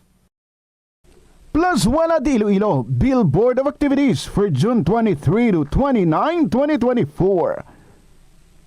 Ang Rock Station Band ang natalana nga magatag sa inyo sang isa ka fantastic musical show sa Concert at the Plaza. Mangin inyo sa Hunyo 29, Sabado, umpisa alas 6 sa gabi. Sa tion sa musical show, napuno ka mga matahom nga plaswala di Iloilo Special Edition mugs, kag madamo pagaiban ang igaparafol sa mga suki sang plaswala di Iloilo. Sa Hunyo 30, Domingo, ginaagdang tanan nga mangin kabahin sang Eucharistic Celebration nga pagahiwaton sa Latolda sa among adlaw, alas 11 sang aga. Sa tion sa misa, pangayoon naton sa Ginoo nga ipahumuko ng tagipusoon sa mga lideres sa mga conflicting countries para madasig nga magpanumbalik ang global peace. Plus wala di Iloilo, we remain to be one with you in the common hope for a better community and a progressive country in 2024. Ang Ilonggo nga si Eugenio Eugene Torre amo ang una nga Filipino nga nakaangkon sang titulo nga chess grandmaster matapos siya ang nagdaog sang silver medal sa ginhiwat nga 21st Chess Olympiad sa Nice, France sang 1974. Sang 1976 sa isa ka chess tournament sa Manila, naghimo pagid sang maragtas si Torre bilang una nga nakaluto sa sadtuanay world champion nga si Anatoly Karpov sang Russia. Si Torre ang nangin malapit man nga abyan sang American chess grandmaster nga si Bobby Fischer. Natawo si Torre sa Iloilo City sadtong November 4, 1951. Halos hindi na maisip ang mga medalya nga nahakot ni Torre para sa Pilipinas halin sa magkatuhay nga mga chess tournaments nga iya nadagaan sa magkatuhay nga bahin sang kalibutan. Sang 2021 nalakip si Torre sa World Chess Hall of Fame. Iyari ang mga household level fire safety measures nga dapat tandaan agud makalikaw sa sunog sa balay. Hindi magbutang o kung magtipon sang flammable substance o kung chemical nga makatugas ang sunog sa kusina o kung sa sulod sang balay. Ipalayo man sa mga kabataan ang pospro kag lighters. Patya ang kalayo kag baga matapos ang pagluto sa kusina. Siguraduhon nga wala nagasungaw kag pirmi limpyuhan ang mga kerosene kag gas stoves. Tandaan, ang paglikaw sa sunog sa sulod sa balay, responsibilidad sang bilog nga pamilya. Paano bala mahibaloan ang isa ka impormasyon nga nagapatalang? O kung sala? Una, i-check gid ang source kung sa diin inihalin. Kung ang impormasyon halin sa reputable news outlet, makit-an ini sa ilang website. Ikaduha, i-check ang petsa sang gin-publish ang impormasyon o kung ang article. Ikatatlo, i-check ang detalye sang impormasyon. Basta hagid ang bugos nga istorya bangod posible nga ang detalye ang malayo katama sa nakabutang sa headlines. Mag-fact check. Kon kaisa, bangod sa imo nga kaakig, stress kag disappointment sa kabuhi, nagadesisyon kamo nga wala ninyo ginapalibugan kag ginapadalman. Gani likawi nga maghimo sang desisyon kon ikaw ang akig. Hatagi sang oras ang imong kaugalingon, bangod ang imong first idea ang hindi mo man kon kaisa makabig nga best idea. Makabulig man nga magpangayo sang perspektibo sa ibang nga tawo, ilabi na kon siya ang nagapangatubang man sang kaangay nga sitwasyon sa ilang nga kabuhi. Kun ang desisyon nga imo ginhimo ang wala nangin madalagon, hindi napagbasulon ang kaugalingon. Ang pinakaunang international bank sa luwasang Manila ginbuksan sa Iloilo sadtong 1883. Iniamo ang Hong Kong and Shanghai Banking Corporation o kun HSBC. Tuig 1875 sang una nagbukas ang branch sa bangko sa Binondo, Manila. Kag April 2, 1883 sang nabuksan ang una nga sangay sini sa Iloilo. Una nga nagtanyag ang bangko sa mga financial services nga nagpasanyog pa sa industriya sang kalamay sa pungsod. Kag sang ulihin nagfinance man ini sa pagtukod sa mga railways. Naghatag man ini sang ayuda sa mga negosyanteng Ilonggo nga sulod sa import kag export industry. Agud makalikaw sa food poisoning o kung paglain sang tiyan, sundo ng ining mga pahanumdom sa pagprepara sa mga pagkaon kag ilimnon. Manghugas ang kamot kag ipabili ng katinlo antes kag pagkatapos ang paghimos. Kung nagamasakit, likawan ang pagpreparar sang pagkaon para sa iban. Siguraduhon nga naluto sang husto ang pagkaon. Kung mahimo, kauno ng pagkaon samtang mainit pa. Siguraduhon ang katinlo sang pagkaon agod ang selebrasyon mangin mas malipayon. Kagasto gid bila sa imo adlaw-adlaw kag feel mo gid pirmi ang petsa de peligro bangod nga wala na gid unod ang bulsa. Gamita ang imo bulanan nga spending habits, amo man ang imo bulanan nga take home pay agud nga makasat ikaw sang budget nga imo gid masunod. Wala man sang pulos ang istrikto katama nga budget kaangay sang indi gid pagkaon-kaon sagwa. Apisar nga naandan mo na nga naga-take out ikaw 4 ka beses kada semana. Sa malipot nga pulong, himo ka sang budget nga nagasanto man sa imo nga lifestyle kag spending habits. Dapat nga himuon mo man nga inspirasyon ang imo budget para makaangkon ikaw sang bag-o nga mga hobby, kaangay abisang pagluto sa sulod sang balay. Ini nga pahanumdom ang ginadulong sa imo sang the #1 and most trusted radio network in the country, Bombo Radio Philippines. Basta Radio Bombo! Kung sa imo pagbugtaw, magpalanakit man lang ang imo lawas, basi hindi ka naman namian magtulog. May panugyan ang pain medicine specialist nga si George Gergis. Simple lang. Una, maglikaw sa pagkaon nga nagapromote sang inflammation. Pilion mo ang madamo nga utan, prutas, whole grains kag seafood, bangod ginapataas sini ang antioxidants nga nagabulig sa pag-reduce sang inflammation. Mag-exercise apang hindi man pagpatamaan. Ang movement nagalubricate sang joints gani nga makalikaw sa pain kag stiffness. Ang cyberbullying among paggamit sang offensive kag masakit nga mga tinaga online na ukon pinaagi sa text. Ang bullying ang nagatuga sa kasubok kag depresyon sa biktima. Magluwas ni, magabatyag siya sang kaakig, pagkadula sang interes sa mga butang nga iya naluyagan kung ikaw ang ginbully. Una nga tika nga imo himuon, amo nga magpangayo sang bulig sa tawo nga imo masaligan. Paano ka bala makabulig nga mauntat na ang bullying? Simple lang, don't be a bully. Hindi mag-post online nga makahatag sang sakit sa balatyagon sa isa ka tawo. Kadungan sang pagtigulang, nagataas man ang risgo sang vitamin deficiencies nga nagatuga sang physical kag emotional changes. Santo sa isa ka scientific study, ang B vitamins ang importante agod nga mag-function ang body cells nga nagabulig sa metabolism, paghimo sang bago nga blood cells kag nagabulig sa pag-maintain sang healthy skin cells, brain cells kag body tissues. Magluwa sa supplements, lakip sa mga pagkaon nga bastante sa vitamins amo ang karne, whole grains, prutas, gatas, cheese kag mga ulutanon. Mga kabombo nga motorista, yari ang mga pamaagi agud makatipid ka sa gatong. Ipasiguro nga yara permi sa maayong nga kondisyon ang imo salakyan. Check yara ang imo nga goma kag siguraduha nga yara sa husto nga tire pressure. Likawan nga naka-idle ang makina sang imo salakyan bangod nagakonsumo ini sang gatong. Buksi ang bintana sang imo salakyan kag magamit lamang sang aircon kung kinahanglan. Kag pagkamaayuha nga mag-commute na lang o kung maglakat-lakat kung malapit man lang ang imo kadtuan. Likawan ang aggressive driving kag padalagan ang imo salakyan sa husto lamang nga kadasigon. Paano ipabilin nga matinlo ang ginakaon nga mga prutas kag utan? Dapat nga regular ang paghugas ng kamot nga may habon sa sulod sang 20 segundos bag-o kag pagkatapos mag-uyat sang anuman nga butang. Hugasan sa maayo mga prutas kag utan gamit ang tubig bago ini kaunon o kun isimpon sa ginaluto nga pagkaon. Likawan nga maggamit sang habon o kun bleach o kun anuman nga kemikal sa paghugas sa mga ini. Lutoon sa maayo ang mga utan. Oras sa Bombo Radio Iloilo, Philippine Standard Time, 34 minutos na nakaligad sa takna sining launa. Balik diri sa pagpangalagad sa Bombo Anay Soto sa DUFM, Bombo Radio Iloilo. Standby sa aton sining mga kabombo sa dugang mga balita kag informasyon, pero antes sinabanwa may mga pila pagidiri ka mga nalaktawan ako blaw. No, balikan tato sa probinsya sa Iloilo, mag-amay. Ti 4th District Congressman si Doc Nonoy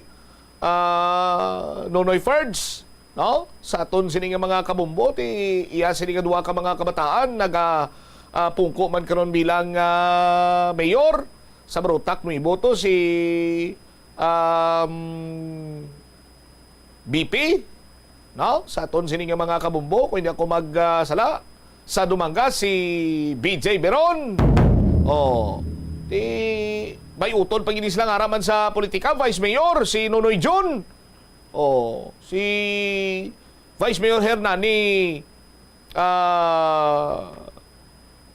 Biron Jr. sa aton sining mga kabombo. Pinamilya man ang ila sining mga birada na sa aton sining mga kabombo sa 4th District. Upod ni 4th District Congressman Nonoy Doc First Biron, amo na si BJ, si BP, si Brian Paul, no? Si BJ, si Braden John, amo niya sa Dumangas. Sa aton sining mga taga Palamati, no? Magluwas na hindi man madula sa picture ang mga tupas. Ari family picture ni sang mga tupas, mga kapuhan kag mga asawa, no? Ara dira si Junior, ara man si makita tadri si Lex, si the late Madam Tweety Tupas Balyesa ang iya sini nga bana nakagiman SB member kag Vice Mayor dras may Barutak Viejo naman iya. Si Inday Mirna, si former Govnil, si Congressman Buboy, si Doc Darl, si former Mayor Tupas, subong si Bongbong ng mayor sa Barutak ni Bobo or Barutak Viejo rather, sa aton sini nga mga kabombo, former Mayor Beng Tupas, tino tanan man ni sila ara man sa politika. Hasta sa ulihin nga pati mga asawa nila ran mas politika. Makon mo na. Din pagid ang bansang kilala ko sinya sa Gimaras. Mag-asawa man to. Ang gobernador, bana, ang congressman, asawa. Tapos may utol pagikuno nga na ba nga maintra naman sa politika. Tido munambal tablang do ginihimo nila yung family affair ni ang politika sa aton sini nga mga kabumbo. Oras sa Bomboradio Iloilo, Philippine Standard Time 37 or 38 minutos na ang nakaligad sa takna sining launa driman sa palatuntunan Bombohanay sa Udto. Check na this time si Bombohana Andasa kasunod sa makapila ka bes nga na biktima iya sang pagpang-scam gamit ang pangalan ni Police Colonel Juristi Coronica. Nagpagwa na diri kag nagpalabot, nagpahanumdom ang aton sining Regional Director, si Police Brigadier General Jack Wangki sa iya sining mga opisyales sa Police Regional Office 6 nga dapat mangin mahinalungon kag siguraduhon ginanay nila na mga nagapakilala sining nga police, particularmente kung opisyal, indeed matutuod gin mga opisyal kag miyembro sa Philippine National Police, hindi kay nagagapang gamit kinamang sang pangalan. Check ta si Bombohana Andasa sa iya sining nga follow-up report. Han, sa report please come in. Bombo Chomp, nagpahanumdum si Police Brigadier General Jack Wangki, Director sa Police Regional Office 6 sa bilog nga Western Visayas, nga i-verify anay ang mga ginatransaksyon nga tao kapin pa kung nakabaton sa mga tawag halin sa miyembro sa Philippine National Police. Hindi matapos man nga gingamit sa liwat ang pangalan ni Police Colonel Juristi Coronica, ang Director sa Iloilo City Police Office sa pagpang-scam. Ang ulihi sini amo ang pagbaton sa tawag sa Iloilo City Budget Office halin sa isa ka individual nga nagkapakilala nga siya si Police Colonel Juristi Coronica nga amo ang Director sa Iloilo City Police Office.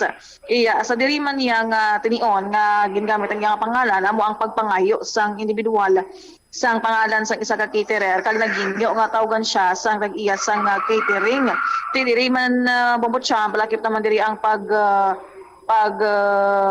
akig sa isa ka individual kay amo ang hindi paghatag sang Iloilo City Budget Office man sa ining pangalan kay tigin kumpirmaan ay sang amo man nga Public Information Office sang Iloilo City Police Office agod kung sino gid man kung matuod gid man nga numero gid man ini ni Police Colonel Juristi Coronica. Kaangot man diri sa interview sang Bomboradio kay Police Lieutenant Colonel Arnel Solis, ang spokesperson sa Police Regional Office 6, iya ginapahayag nga mangin vigilante gid sa subong nga panahon kay kapila na ini matabo, hindi na ini una pa lang ation nga gingamit ang pangalan sang miyembro sang kapulisan nga amo si Police Colonel Juristi Coronica. Dugang pa diri ni Police Lieutenant Colonel Arnel Solis, ginhatag na sa Regional Anti-Cybercrime Unit 6 ang amo nga mga numero agod ma-identify kung sino ginan bala ang ining tagiya sang mga cellphone numbers. With this Bombo Champ, ginawlat-lat pa nila kung ano ang result sang ilaman nga coordination sang Iloilo City Police Office, Police Regional Office 6 sa Regional Anti-Cybercrime Unit 6 kung ano ang mahimo nila agod hindi na magliwat pang mga insidente nga paggamit sang isa kang scammer sa pangalan sa miyembro sa Philippine National Police. Yari bala ka pamatian naton ang ining pahayag ni Police Lieutenant Colonel Arnel Solis. Ang aton nga Regional Director, Police Brigadier General Jack L. Wangki, gusto nga panumduman ang aton yung mga kauturan sa bilog ng Western Visayas nga pag makareceive sila sa mga kapareho sina nga mga tawag, hindi gilayon magpati kung di i-validate ini sa concerned person It's because nga, yun nga, damo na nagkalatabo nga mo sina. So, kinanglan gid i-validate ang tawag para masigurado nga hindi kita matontohan. May mga steps pala, sir, na ginobra diri, sir. Agad man nga hindi na magliwat pa sini, kiba sini iba itong pangalan. Sa kapulisan nga igamiton sa scammer, sir. Sa part na to na continuous ang aton nga awareness sa mga kauturan naton sa bilog nga Region 6 kung sa diin dapat kaibalo sila kung anong ila pagaymoon. So ang aton dira is gina-inform naton sila, pahanumduman, and dapat sila man mismo kaibalo sila kung anong ila himuon. It's because nga damo na ina, no? Nagkalatabo nga amo sila nga senaryo. So dapat nag-learn na kita dira. As for the update, sir, may tika nga yung nag-obra diri si Prisker na Jurisdictor Nica, sir. So far, ang iyang action man dira is ginano niya man, no? Ginaibalo niya ang publiko nga ang iya communication direct sa aton nga local chief executive dira sa Iloilo City, diretso kag wala siya nag-agi kung kay sino nga individual. So sa mga concern nga ginatawagan, dapat kaibalo sila, no? Nga mag-validate sila considering hindi man regularly or wala man naka-contact, no? Even first time ang aton nga city director dira, so dapat hindi sila mag-package because lalo na hindi recognize ang isa ka number nga gingamit. Except for the awareness, sir, sa Villanueva and Visayas, nagwag-akot naman sa National Telecommunications Commission with this, kay Tita SIM Card Registration Act, medyo dapat loophole, sir, nga nagaka-open na diri ang PNP, sir. Sa part na to, nara kitang anti-cybercrime unit and ang mga concerns regarding dira, ginahatag naton sa cybercrime unit naton para ma-check, no, ang mga numbers na ginagamit. Pero with this, sir, mapasabat ayan, sir, ang RACO, sir, nga ma-identify nila kung sino ay sa likod, sino, sir, ng mga numbers. Lantaw naton kung anong magiging resulta sa aton action taken in coordination sa aton nga RACO 6. Nabatian din Ivan Bocham ang pahayag sa spokesperson sa Police Regional Office 6, si Police Lieutenant Colonel Arnel Solis, kaangat mandiri sa paggamit sa pangalan ni Iloilo City Police Office Director, Police Colonel Joris Tica agad sa pagpangskam Ivan Bocham. Di matumod to sa RACO ayhan kung sino to ang tag-iya sang SIM card? O numero nga gingamit pagtawag, kag gingamit ang ala ni Colonel Coronica? Amo gani Bombacham nga dira matesting ang ila diri nga pag-imbestiga man sa ini nga kaso kay ti involved na diri ang ngalan sa isa ka miyembro man sa Philippine National Police nga kung asa diin bala ang ila nga pag-imbestiga diri kag kung makuha gid man apan ma-identify man ini nagpasalig na diri mismo si Police Lieutenant Colonel Solis nga ti pangitaan sa pamaagi agud nga indi na magliwat ang paggamit sa ining mga pangalan ay Bombacham. All right. Ini si Bombo Hana Joy Mendoza Andasa para sa the number 1 and most trusted radio network in the country, Bombo Radio Philippines. Basta Radio, Bombo! Salamat gid na Bombo Hana Andasa sa imo sining follow-up report. Kabay pa nga matumod ini sang Regional Anti-Cybercrime Unit sa Philippine National Police, particularmente sa PRO6. Kung sino maning numero, siya nagauyat sini, no, kag ginagamit ang pangalan ni Colonel Joris Coronica para ngati may masampulan ng mabasakaan sa nga kaso, nagakigong sa nga kaso. O galing, amo lang sinibanuang ginapangalang-alang taman kay iti may pila na ka mga kay gayunan nga kung tani dako man iyang kontribusyon sa mga high-profile cases bala, no? Katulad na bisang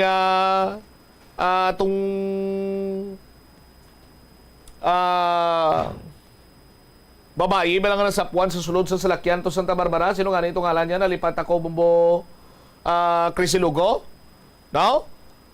Amo to, isa to, no? Magluwas sina ang istansya masaker pagid.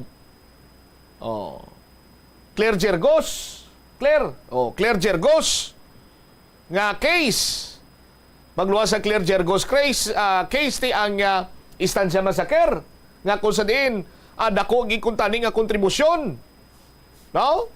Ang ara sa ila sini nga mga cellphone sa mga cellphone sa nga biktima kung pwede ito mausisa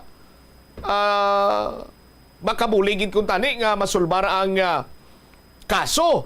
Ugali kiti damo man niya balibad ang RACO mo, damo man balibad ang mga special investigation team nga patigay nga gintukod. Di ko tino nabutang blantos Y2 pa. Kaya dapat ko numagi sa proseso, amon sinimusad to, no? Insakto man ina nga maagi sa proseso, pero ti ano kalawig ang proseso ngay na. Kag mayara bala sa maayo sini nga mihura ina. Kay problema naton sa mga nagapanunto gamit ang cellphone, ginpasaran, ginimuan sang laying at dapat irehistro ang mga SIM card para nga kung may magpang-scam dira, may manunto, hapos lang matumod, igo mo ratin istingan, pag testing banwa, sus Maria Kagusip, picturean mo lang yung karton karakter, picturean mo lang yung sapat, ibutang mo dira, imuan mo sang identity, baton man niya ka system. Kag humalin sang ginpasar ining SIM card registration law, why pa sa may napasakaan sang kaso?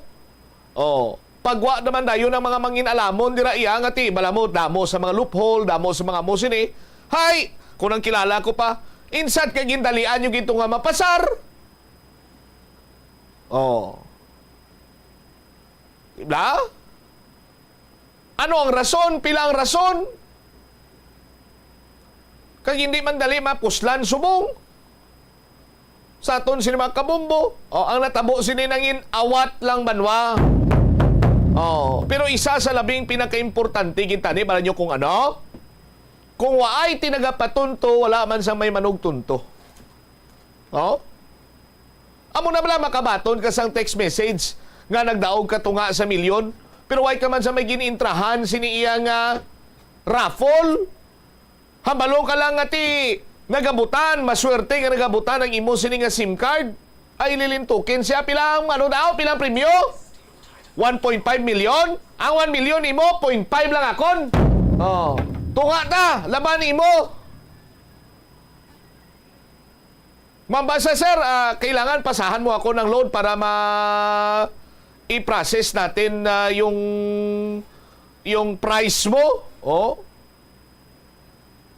Replyan mo sa $2 na lang yung load ko, sir. Yung isa na text ko na kanina sa iyo, yung isa last reply ko na ito. Anong number mo? Oh. Pag di na ako naka-reply, ikaw na magpasa ng load sa akin. Huwag mo na ngay sabat nyo bla. Kaya nyo pagkakita nyo, kag pagkabasa nyo, daw ko mo tungas milyon, daw ka mo 1.5 milyon. Dayon man na sirit-sirit sa ngalatrasan nyo nga dumano kamo, proti, why nyo man na-realisar nga, why kamo sang may inintrahan nga anuman nga raffle? Kag why man sang paraffle ang anuman siningiya nga mga telecommunications sa company, such as Globe, Smart, Talk in Text, ano pa yun ang mga,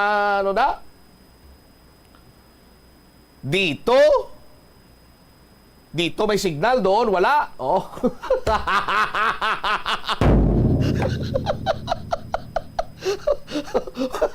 Magluwas. Ano ba yung bubuklis yung?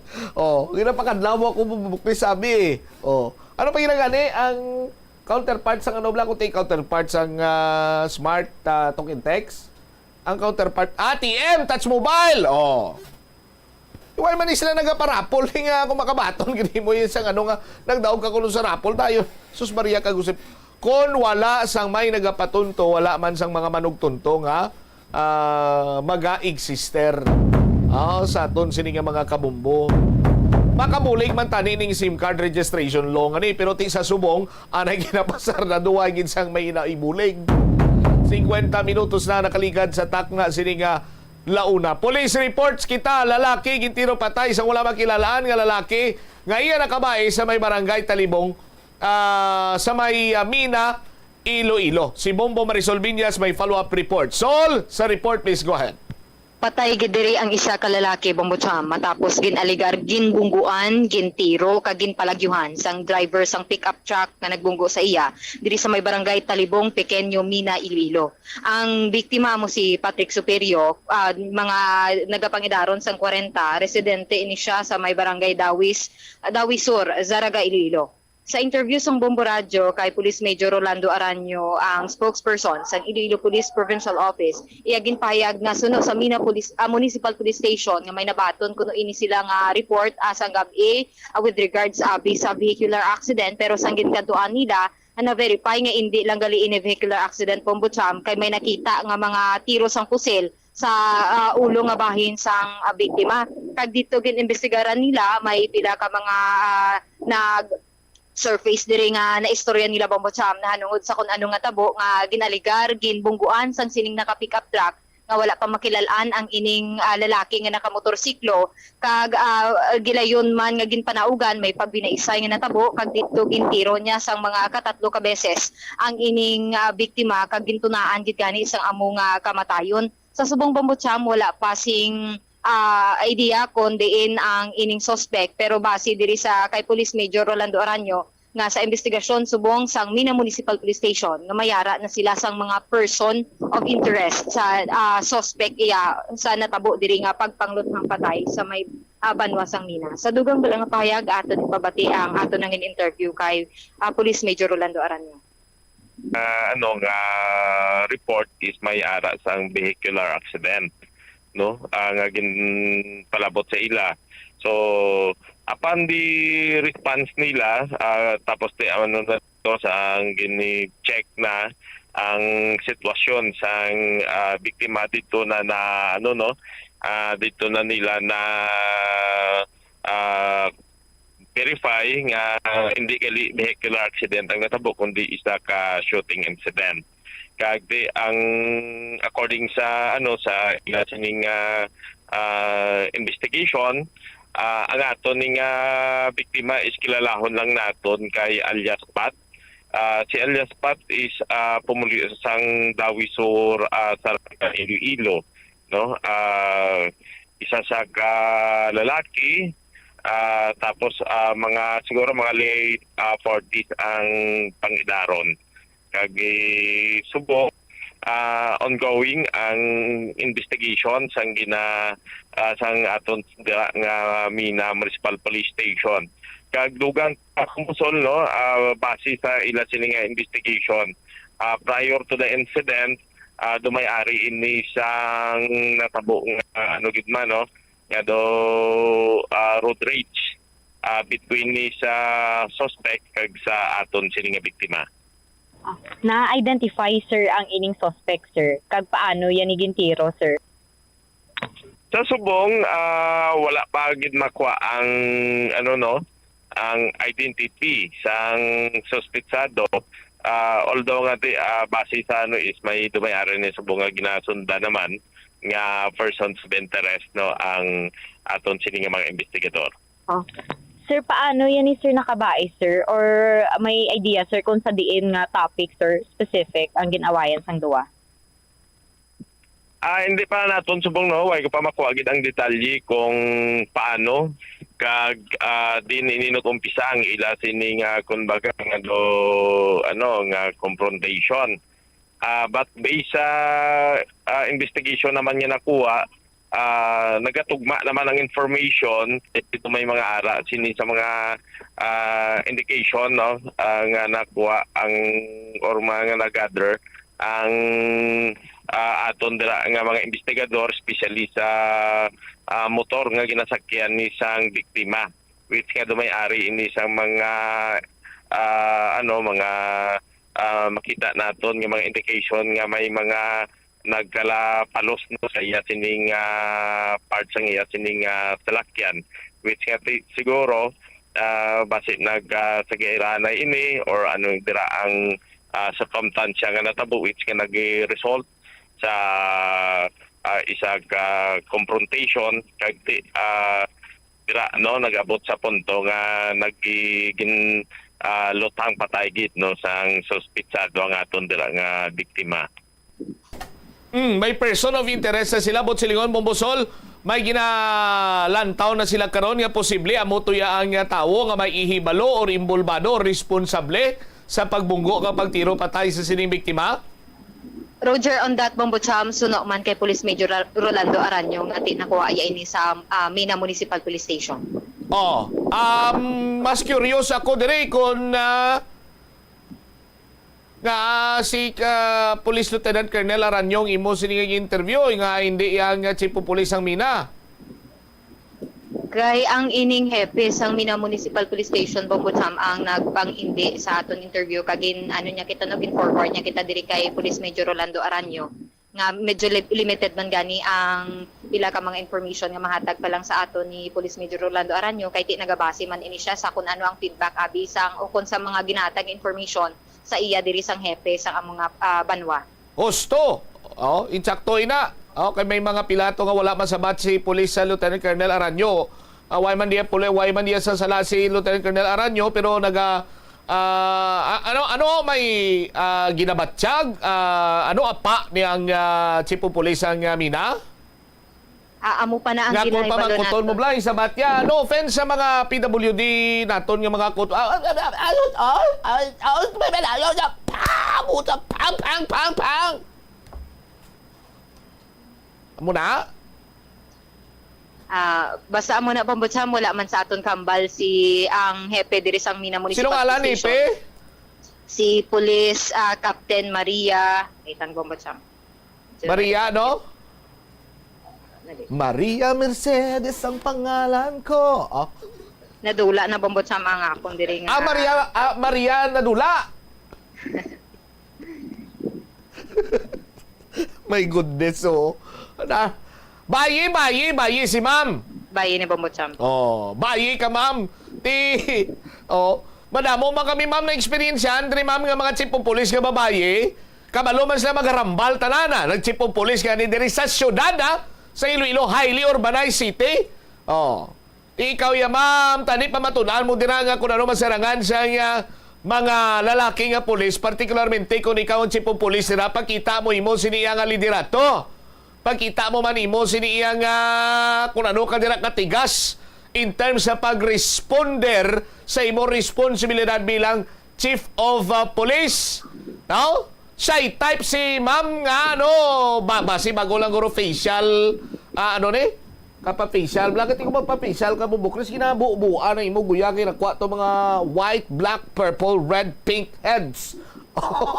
Kung lalo lang ara da nga makuwari sa guya mo.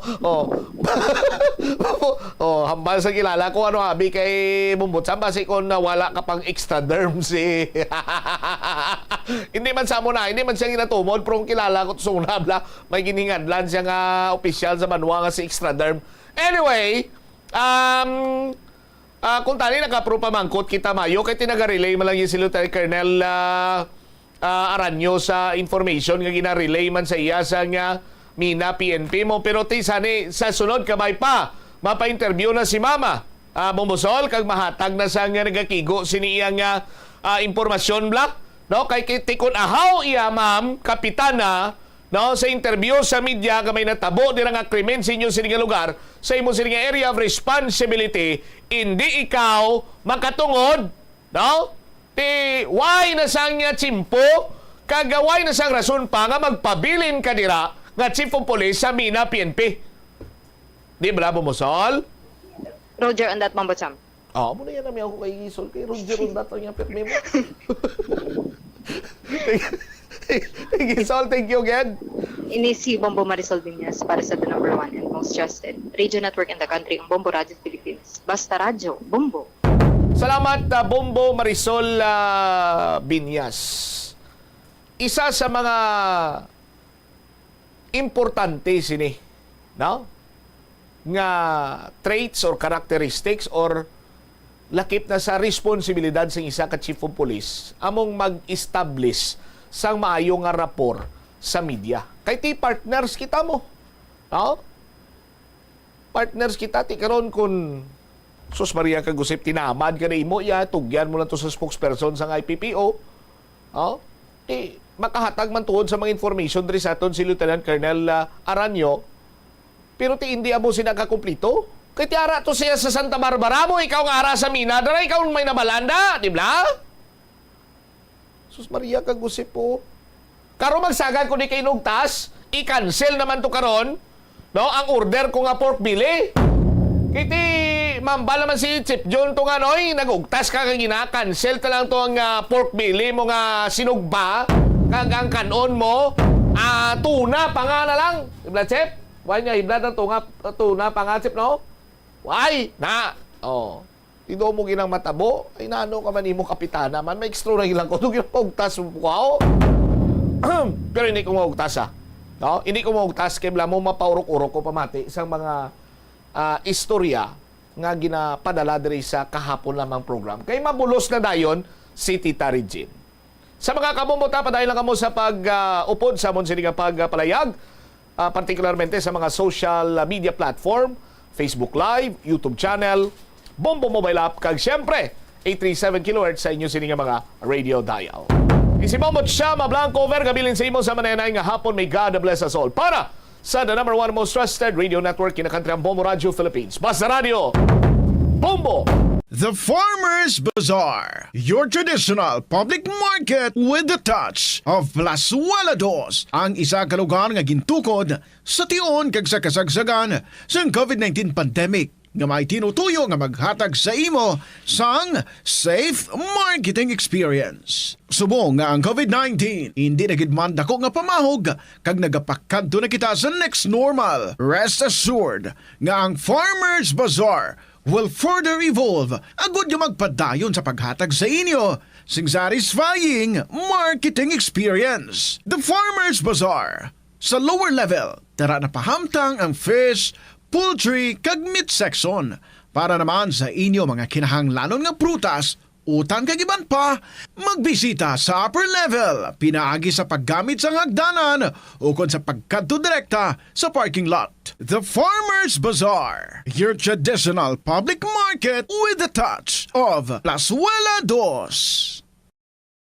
Plazuela de Iloilo Billboard of Activities for June 23 to 29, 2024. Ang Rock Station Band ang natalana nga maghatag sa inyo sang isa ka fantastic musical show sa Concert at the Plaza.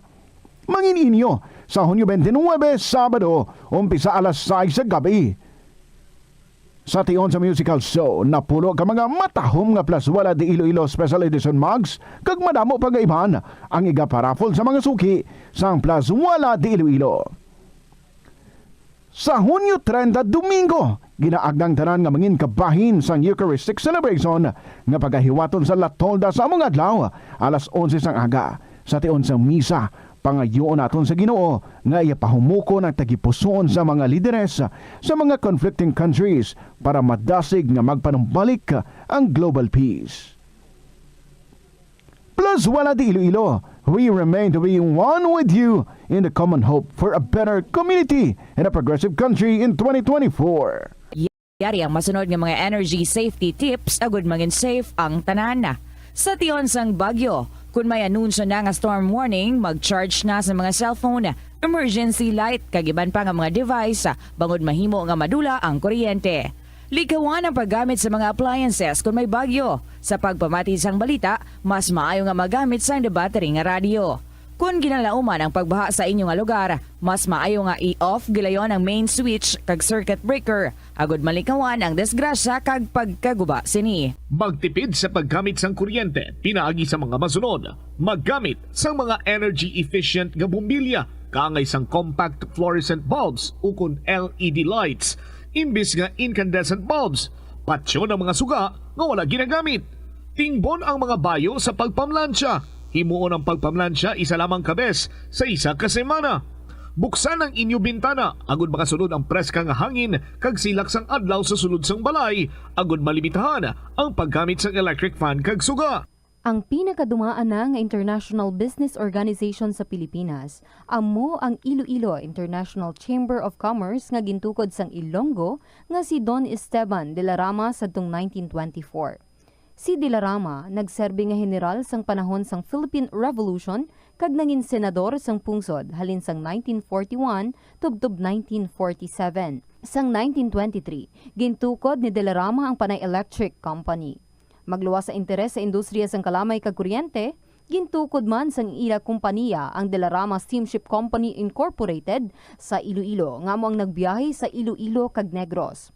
Ang duwa sini ka barko nga Don Esteban kag Don Isidro ang ginpasad pa sang Frederick Krupp Germania Shipyard sa Kiel sadtong 1939 kag gingamit bilang troop transport para sa US Armed Forces sa Pacific Theater sang World War II. Masami bala nga nagabiring ang imo tiil? Suno kay Dr. John Hubert Pua, isa ka orthopedic surgeon, masami nga mabatyagan ang cramps sa idalom nga parte sang lawas. Apang mas delikado kung masami mo ining mabatyagan sa ibabaw nga parte sang imo lawas, kaangay sang kamot, bangod posible ini nga palatandaan sang mas malala nga balatian, kaangay sang sakit sa tagipusoon, diabetes, kag hypothyroidism. Nagpanugyan ang doktor nga ang pinaka-epektibo nga solusyon sa cramps amo ang stretching exercise tubtub madula ang pagbiring.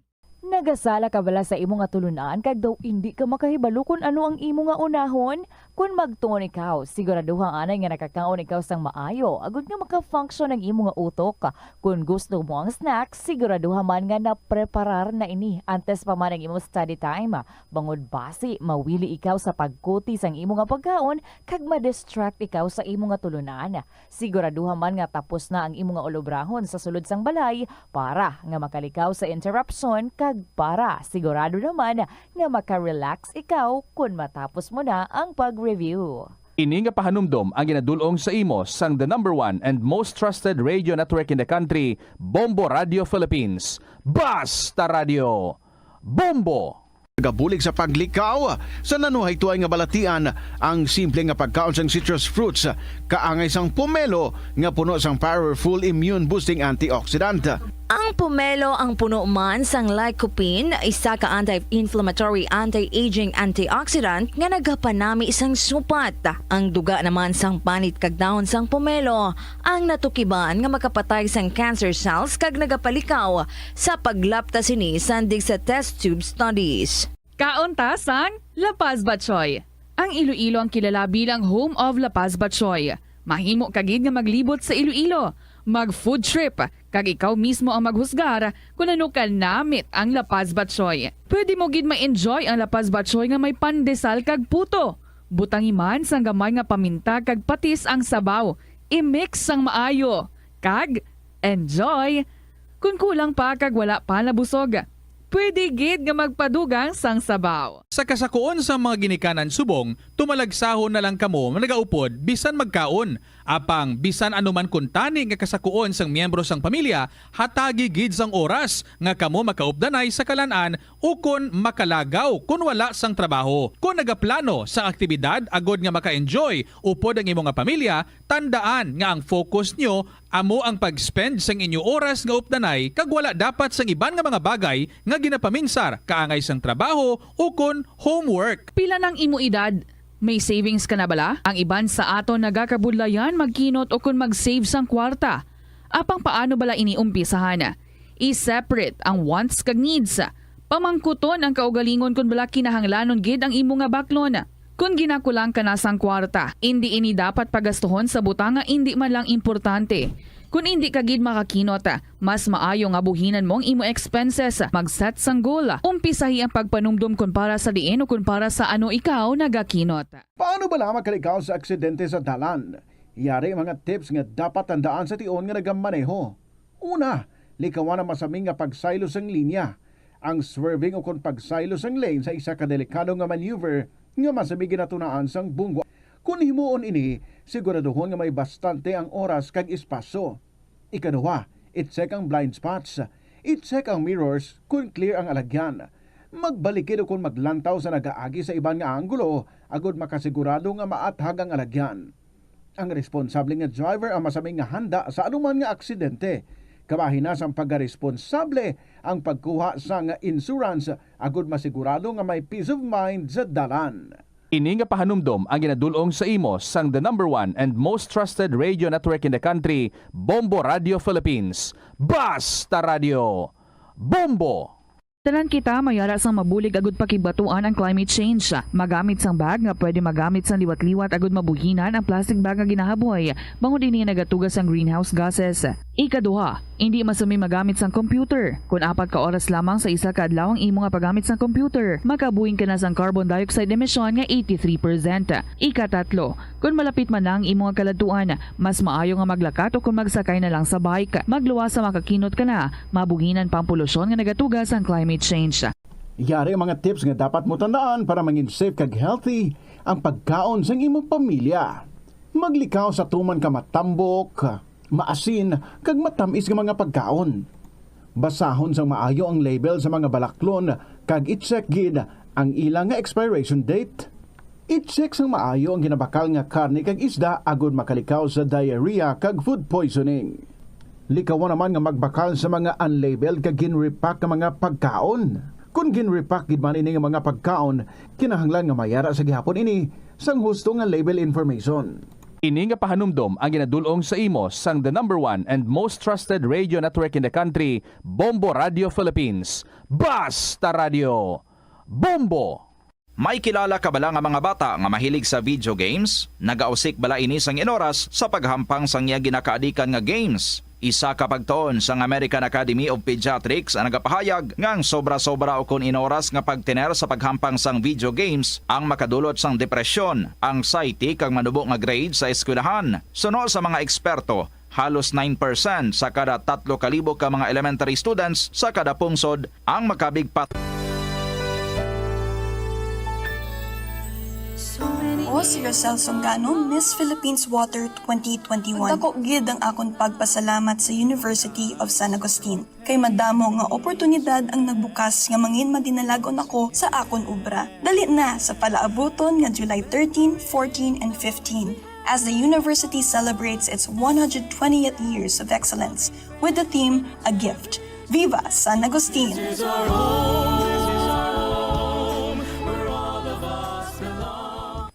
Atensyon sa mga mahilig magamit sang aircon. Nagpaandam ang medical expert batok sa mga balatian nga mahimo makuha gikan sa sobra-sobra nga paggamit sini.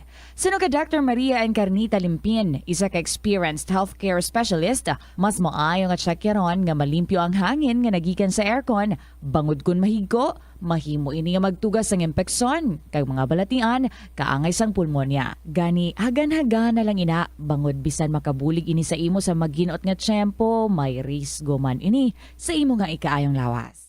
Nga ginadubilian ang illegal nga droga. Makamamatay. Ang nagagamit sang shabu posible mapatay tungod sa cardiac arrest o kung hindi gani tungod sa drug overdose. Makaguba sang lawas.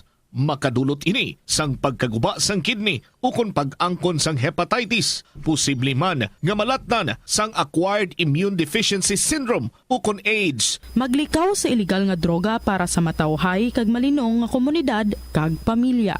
Nagalibogid bala ang imo ulo kung manog tapos na ang bulan o kung basta due date mo na, nagapahanumdum gid ang financial experts nga dapat bayaran mo sa husto nga tion ang imo nga utang, bangod maalam ini nga paagi sa paggastos ang imo kwarta kag may maayo pa nga mga benepisyo. Halimbawa, malikawan ang late fees kag maprioridad ang importante nga mga galastuhan.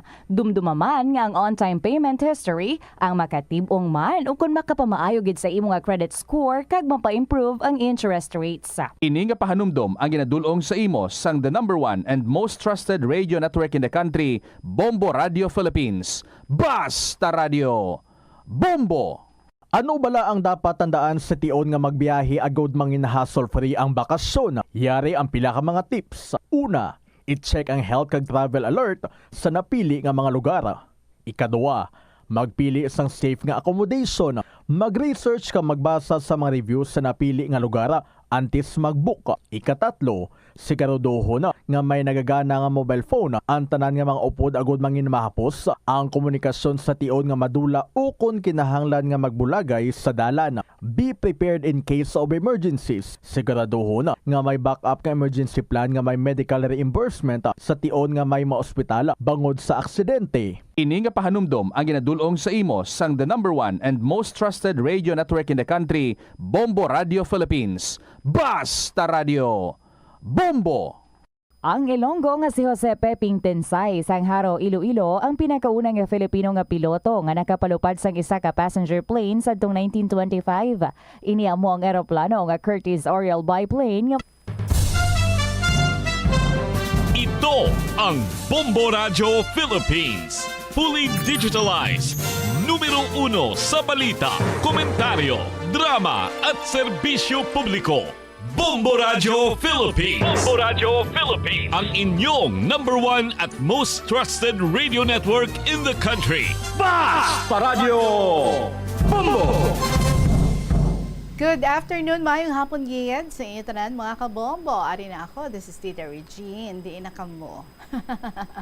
Check attendance na, it's the 26th of June, beautiful Wednesday, 2024. Ay, last week na, sang bulan, sang Hunyo. Ang last day sang June is Sunday. So that means sa Monday, July na kita. Ay nako, bilis-bilis ng panahon. Anyway, this afternoon, mga kabombo, we continue giving you beautiful stories. Nagikan man sa aton nga mga beautiful nga mga letter senders. Kung ikaw nagpadala sang imong story, dili that means beautiful ka gid. Kag sa iban man nga luyag nga maging beautiful, share your beautiful stories. Dili lang sa kahapon lamang program, paki-email sa bombo_iloilo@bomboradio.info, or you can share your stories through kahapon lamang program DYFM Bombo Radio Iloilo, Sky City Tower, Mapa Street, Iloilo City. I hope ang aton dira nga mga tagpalamati good na, ang stomach is okay na, busog na, or maybe ang iba naka-power nap na, so ready na nga magupo diri sa aton. Thank you so much. Enjoy kita together. Welcome sa kahapon lamang program. Again, this is Tita Regine, aring aton nga ambahanon para sa inyo. From Earl Lorraine Kilarito. Dahilan. Good afternoon.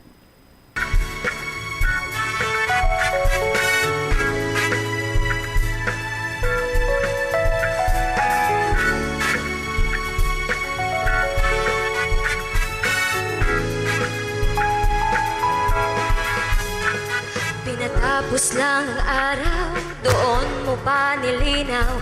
Lungkot biglang dumalaw, nasisilaw na sa buwan. Dahil hindi makuha, mga mata na puro luha. Walang laban ng salita, nawawalan ng hininga. Titiisin upang hindi ka umalis. Kapag nasasaktan, lagi lang naman ako ang dahilan.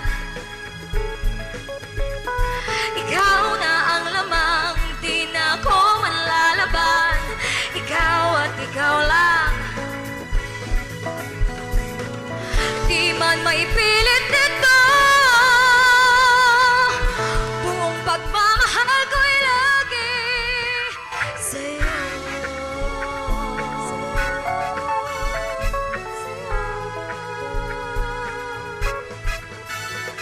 Tinatangi ang ngiti mo, kaya ayokong mauwi ka sa damdamin na suwi at balutin ng hapdig. Sana ay pansinin ang marahan kong daing, na ako ay ibalik sa ating huling halik. Parang awa mo na, wag kang aalis. Kapag nasasaktan, lagi lang naman ako ang dahilan. Ikaw na ang lamang, di na ako manlalaban. Ikaw at ikaw lang. Di man maipilit ito, buong pagmamahal ko'y lagi sa'yo.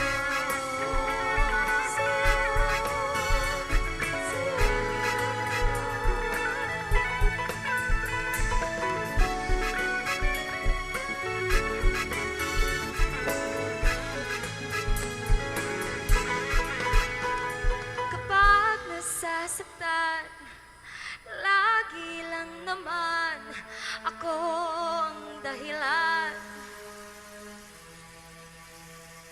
Ikaw na ang lamang, di na ako manlalaban. Ikaw at ikaw lang. Di man maipilit ito, buong pagmamahal ko'y lagi sa'yo.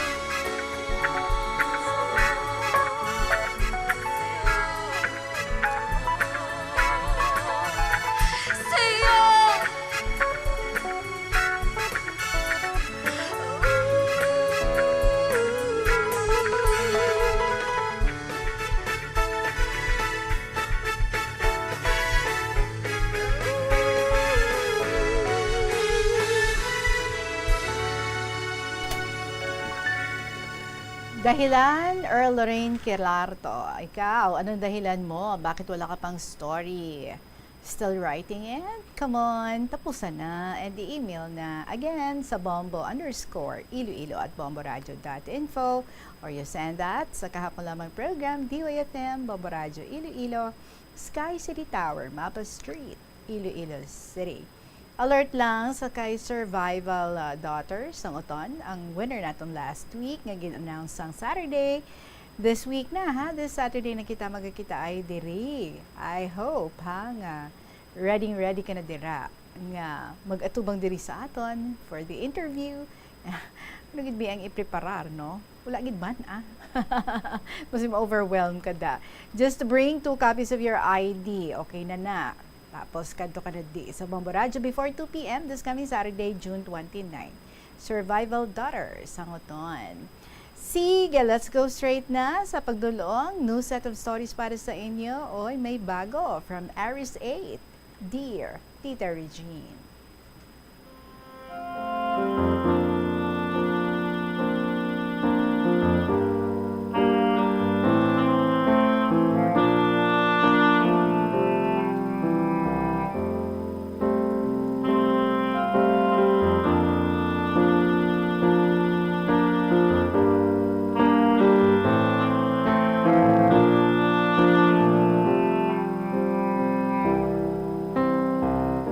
Tita, mayong hapon kag sa imo nga mga tagpalamati.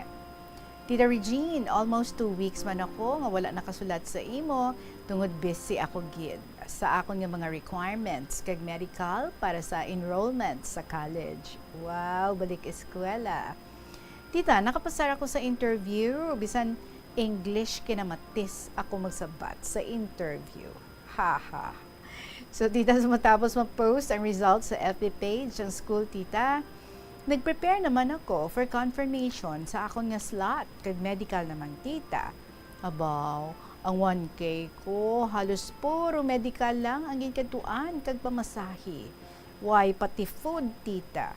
Pero ang importante, natapos na So sang adlaw naman sang pasahay. Baw, tita, need naman ang signature kay university doctor kay hindi mabaton imo nga papers kung wala perma. About Tita Regine, daw maano na ako, kay mainit dundaan. Kagbasi may bayad balahaw. Tita, ginpangita ko pa ang klinik na. Nagpila naman. Tita, abi ko ay itbayad. Baw sang ulihi, tita, nag-announce ang iya assistant nga may bayad, 150 pesos. Sa duha lang ina nga permahan niya sa amon nga medical. Tita, naglibog naman ang ulo ko, kaya ang dala ko nga kwarta, good for pamasahe lang.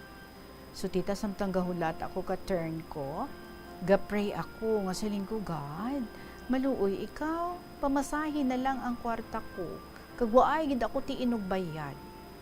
Tita, ginsabat ako ni God nga, hindi ako magkabalaka, kay siya lang ang bahala. Tita, pagsulod ko sa klinik, ginhambalan ko si Doc, ang siling ko, Doc, good morning. Waay ako ti inugbayad, kag waay man ako kamaan na may bayad, kag pamasahe lang akong kwarta, Doc. Tita, nagambal si Doc nga, mahimo lang daw confirmatory or ara ba lang nga gasaad nga kung saan ikaw gid makabayad.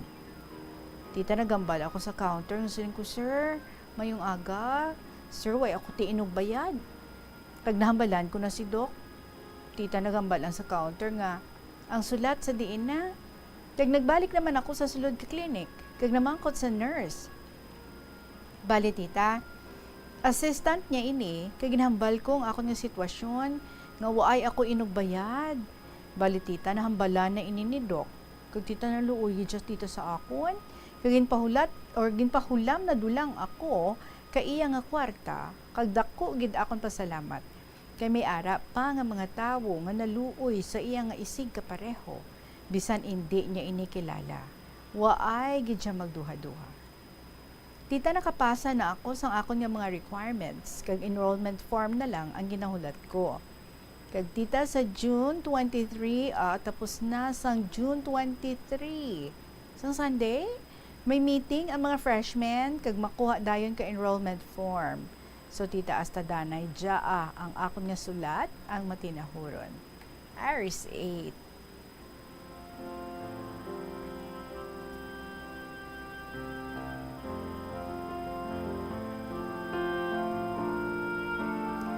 Ay, na-excite ako para kay Aries 8, no? Balik eskwela siya. Kay di ba nagka-baby siya, no? So medyo nauna ang pagpamana, ang pagtukod sa family. But now, amidst all the difficulties, mga kabudlay, nga iya ginapangatubang, pero decided gid siya, desidido gid siya nga makapa-enroll sa college, makapanugod naman liwat, kag hopefully makakuha gid sang diploma para sa kolehiyo, so that di amo na ng armas niya para nga ang iya nga pamilya mabuligan niya, makabulig sa iya nga husband kag sa iya nga bata, and of course ang iya mano nga mga ginikanan or iya nga mga kauturan. So, I hope that everybody is included sa imo nga mga dreams, ha. So, all the best para sa imo, Aries 8, kag kanami gid, no? Ka-fast sang answer ni Lord sa imo nga pagpangamuyo. Wala agid kagin fail, wala agid kagin paslaw. So dito pa lang, no?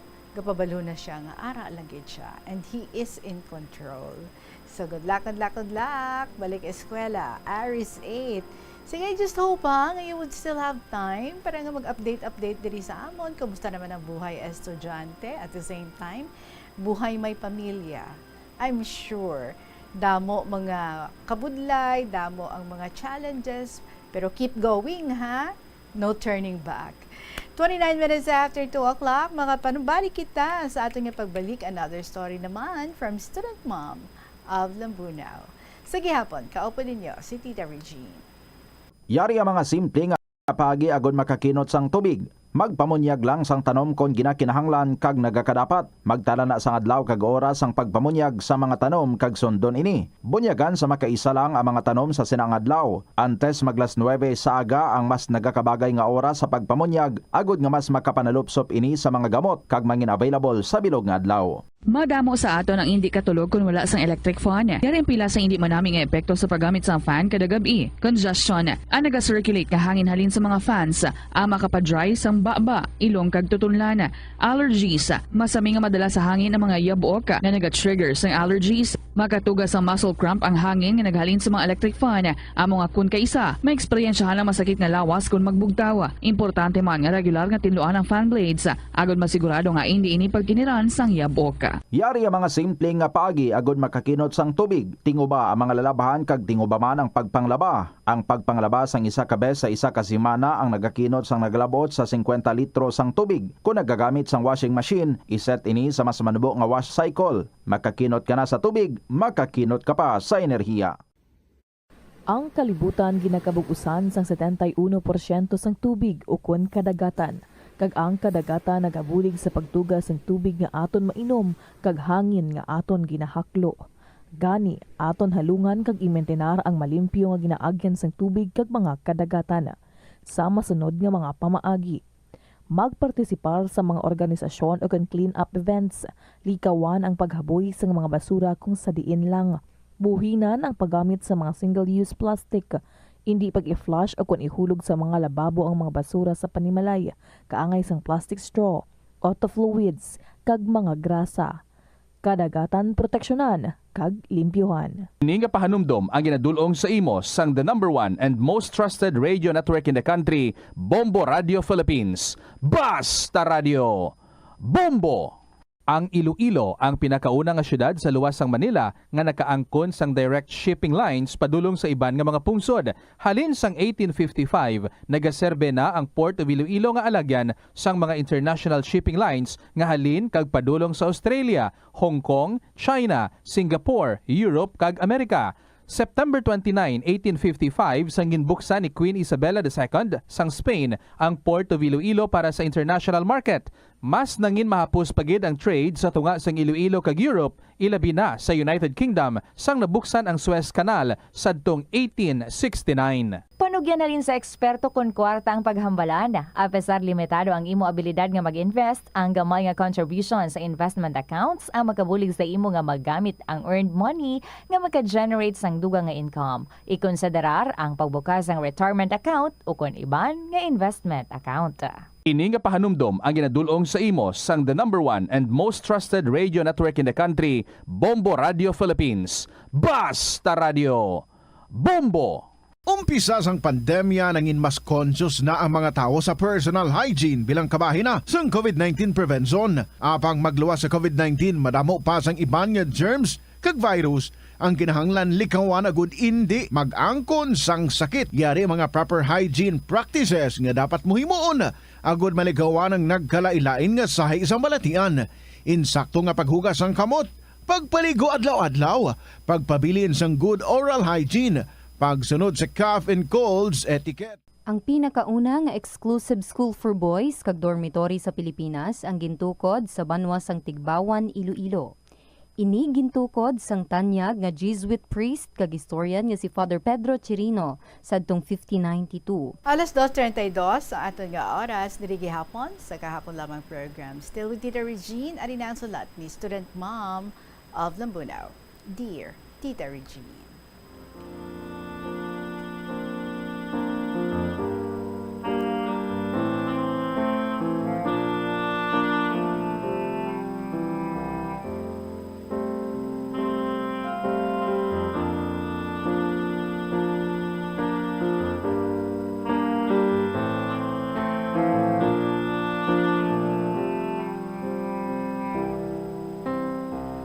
Good afternoon to everyone out there sa Bombo Radio and to all KLP lovers who are listening or viewing this program. Hello, Tita Regine. Kanami lang sang tiyempo kay daw burubugnaw ini because of this typhoon. Pero thank God, nakaulan sa Lambunaw bisan gamay lang. At least, nabasa ang duta kag nabunyagan ang mga pananom. Praise the Lord for His goodness.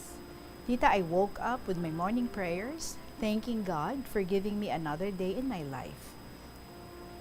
I always remember to thank Him and praise Him upon waking up every morning. And I would like to open this letter with Psalm 150 verse 1 saying, Praise the Lord. I have read this once in a book, sa aton nga, Our Daily Bread. It tells us that Psalm 150 is a beautiful expression of praise, a lesson in praising the Lord. And it also tells us where to praise, why we are to praise, how we are to praise, and who should offer praise. I know everyone out there listening also praises our Lord for the many graces He has given to us, His children. The article tells us that we praise in God's sanctuary and mighty firmament where now we are in the world is a proper place to praise the one who created all things. Therefore, bisan ara kita sa aton balay, sa aton place of work, bisan ano ang okasyon o aton ginahimo o ginaobra, pwede na ma-praise naton si Lord. Pwede gid. Kag isa sa mga rason kung nga ang grabe ang pag-praise ko kay Lord, kag pagpasalamat sa iya, is because sa mga pagpakamaayo niya sa akon, kag sa akon nga mga kabataan. Tita, times ang graduation subong sa mga estudyante naton sa elementary, secondary, kag tertiary education. And because of this, I was inspired to recollect kung paano ako nakatapos ang kolehiyo. Sa liwat, isa-isay ko ini Tita Regine, paagi sa isa ka binalaybay. Ang tigulo sini, pagbalik eskwela. Wow, back to school man. So palihog ba sa ini, Tita Reg? Sa kada pag-abot sang bulan sang graduasyon, madumduman ko man ang akon kahapon. Sang magbalik kolehiyo ako sa edad nga 41. Kundiin grabe nga kulba kag excitement ang nabatyagan ko. Sino ba lang hindi makulbaan ang magbalik eskwela? Kung mga classmates, edad daw bata mo lang. Pagkatapos ng pag-untat, sobra mga 20 katuig. Napanumdum ko, malipatan ko na ayhan, mga natunan ko sadto, 8 ka anak ang akong ginatatap, ang kamagulangan first year college man. Grabe sunlog sa akon nga mga kabataan. Pero sa katapusan ang siling nanda, Mami, ikaw amon suportahan. Bangod maayo man ang akon nga tuyo, nga makatapos kolehiyo agad makatigbawas sa mga kapigaduhon sa pagpangabuhi. Bulig sang Ginoong mabatyagan ko, gani dako pagpasalamat ko.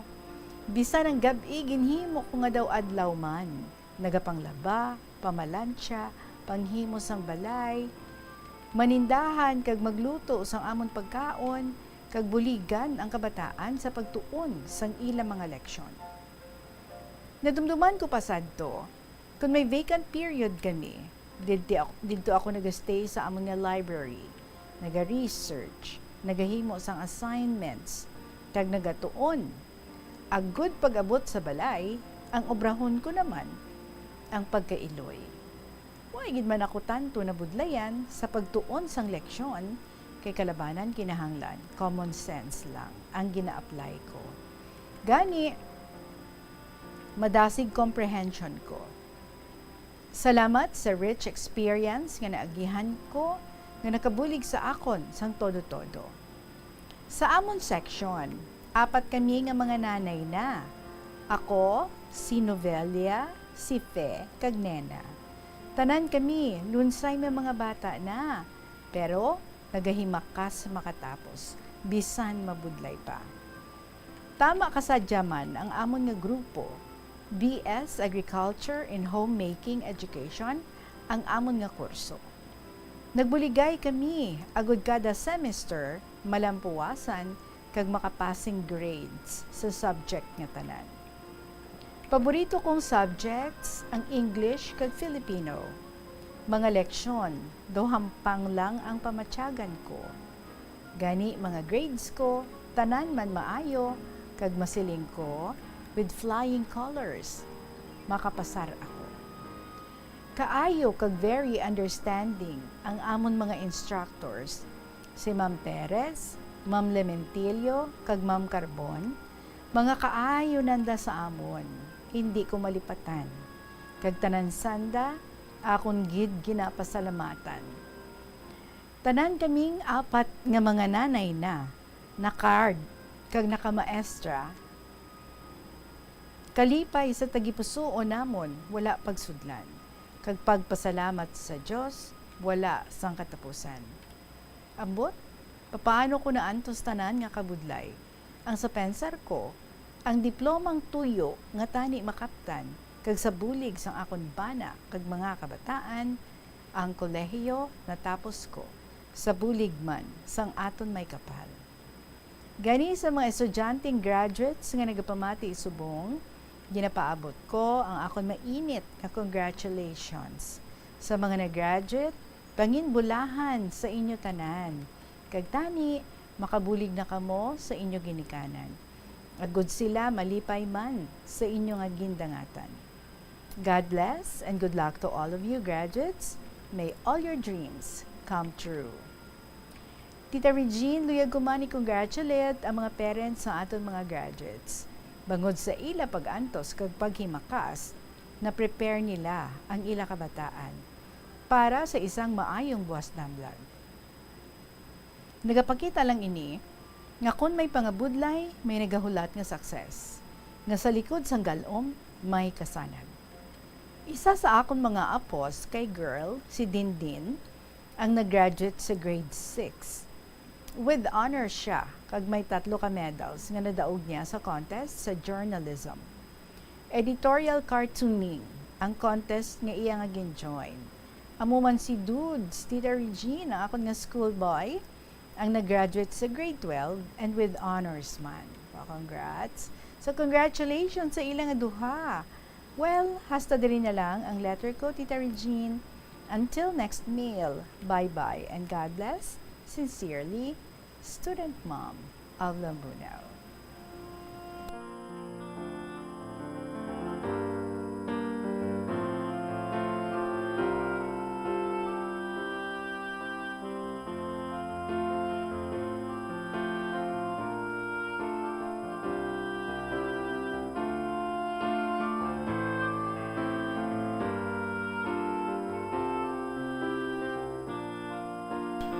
Well, Student Mom, thank you so much for this story nga imong share sa aton being a graduate, and I'm sure madamo gid out there nga mga comebacking, no?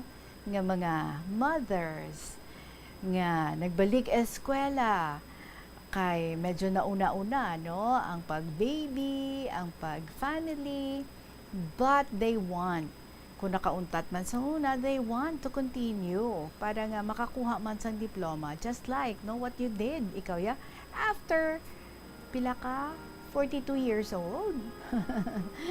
And then ang imong ang imong eldest is first year college naman, so doon nagdungan-dungan lagid ka mo, pero kanami man sa ilan, no, they understood you and they are very supportive of you. So sa iban man, no, nga mga iloy dira or mga amay man nga bisan pamilyado na or bisan ara sa medyo mabudlay nga sitwasyon pero luyag sa gihapon nga matapos ang ilang ginsugudan or luyag sa gihapon nga makakontinue kag makakuha man sang ilang diploma sa ulihi. I am sure you are so full of inspiration after hearing sa sinisulat sa aton dinhi ni Student Mom.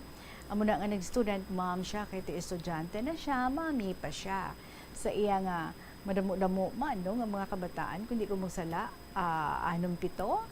But, kasadya, kay ti dalag ko na ang mga kabataan, when she decided nga mag-pursue, nag-eskwela sa kolehiyo, tapuson ang iya nga pag-eskwela, kag natapos kid niya.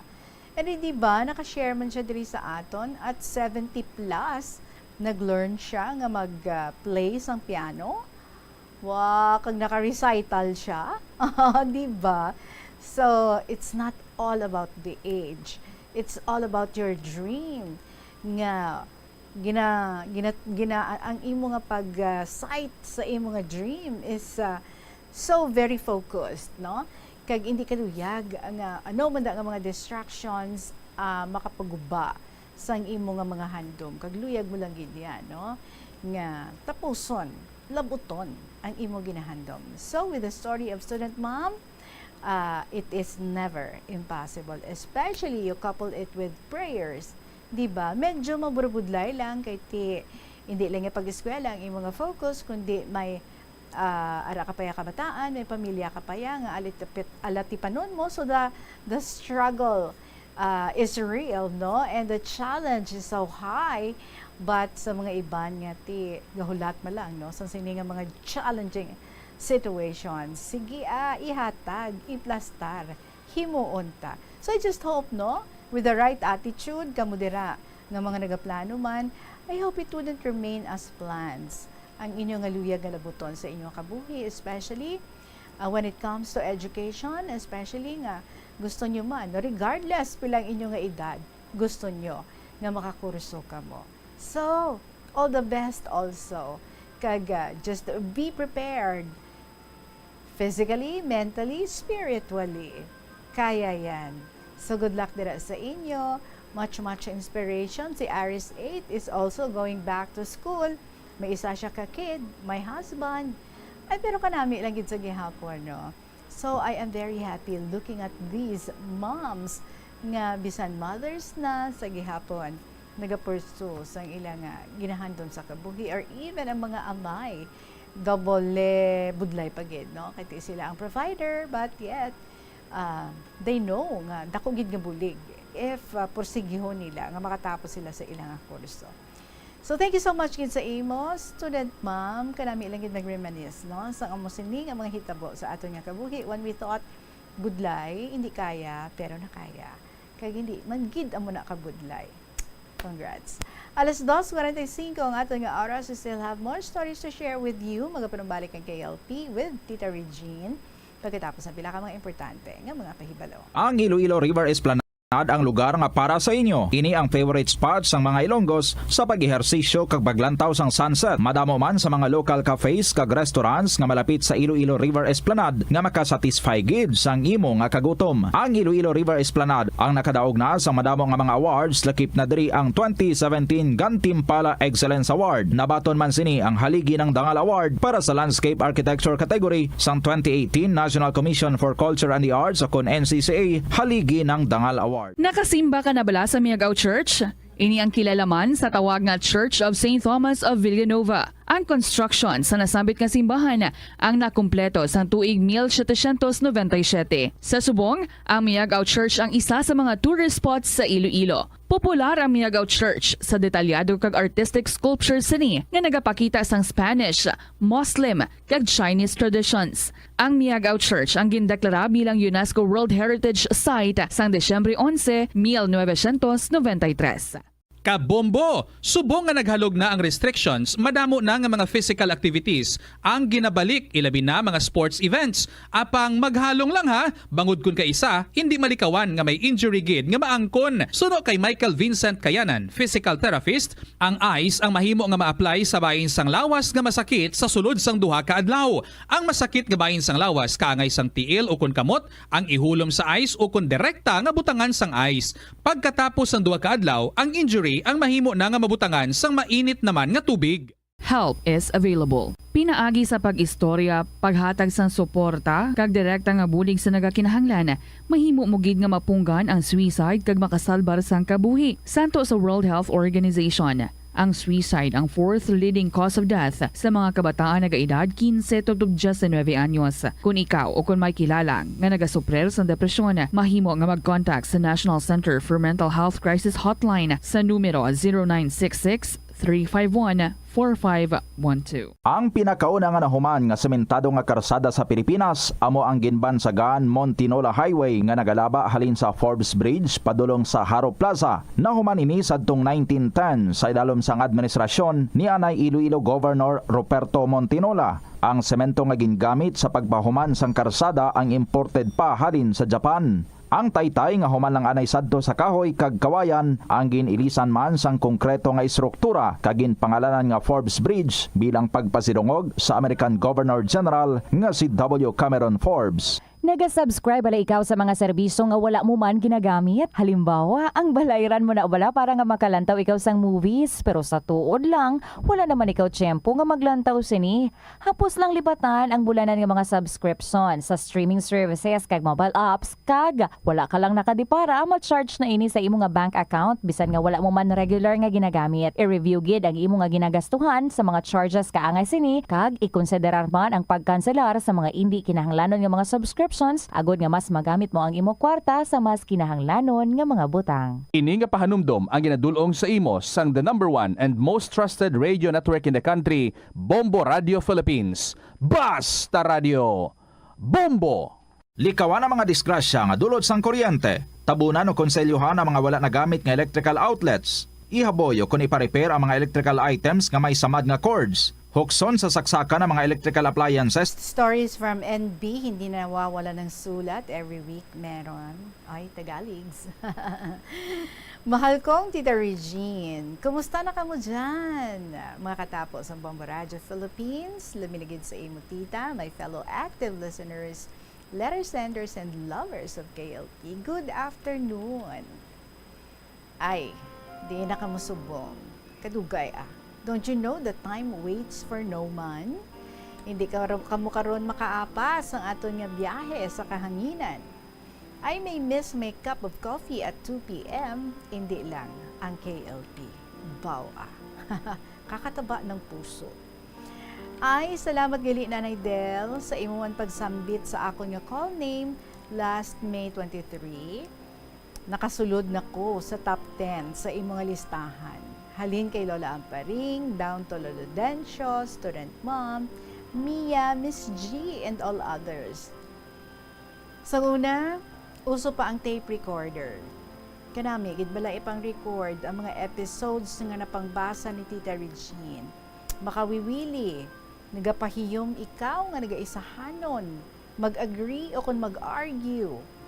Kung gapalinong-linong ako, dasig kaayo mga ideas, gadasok sa huna-huna ko. Ay nako, malimot na ako maniudto until Tita Regine plays the KLP opening song. Kaya mo pa ko yung makadumdum, nga why pa di ay ko makakaon. Uy hala, then I ask myself, kung naunsa ako? Wa ba ako mudamgo?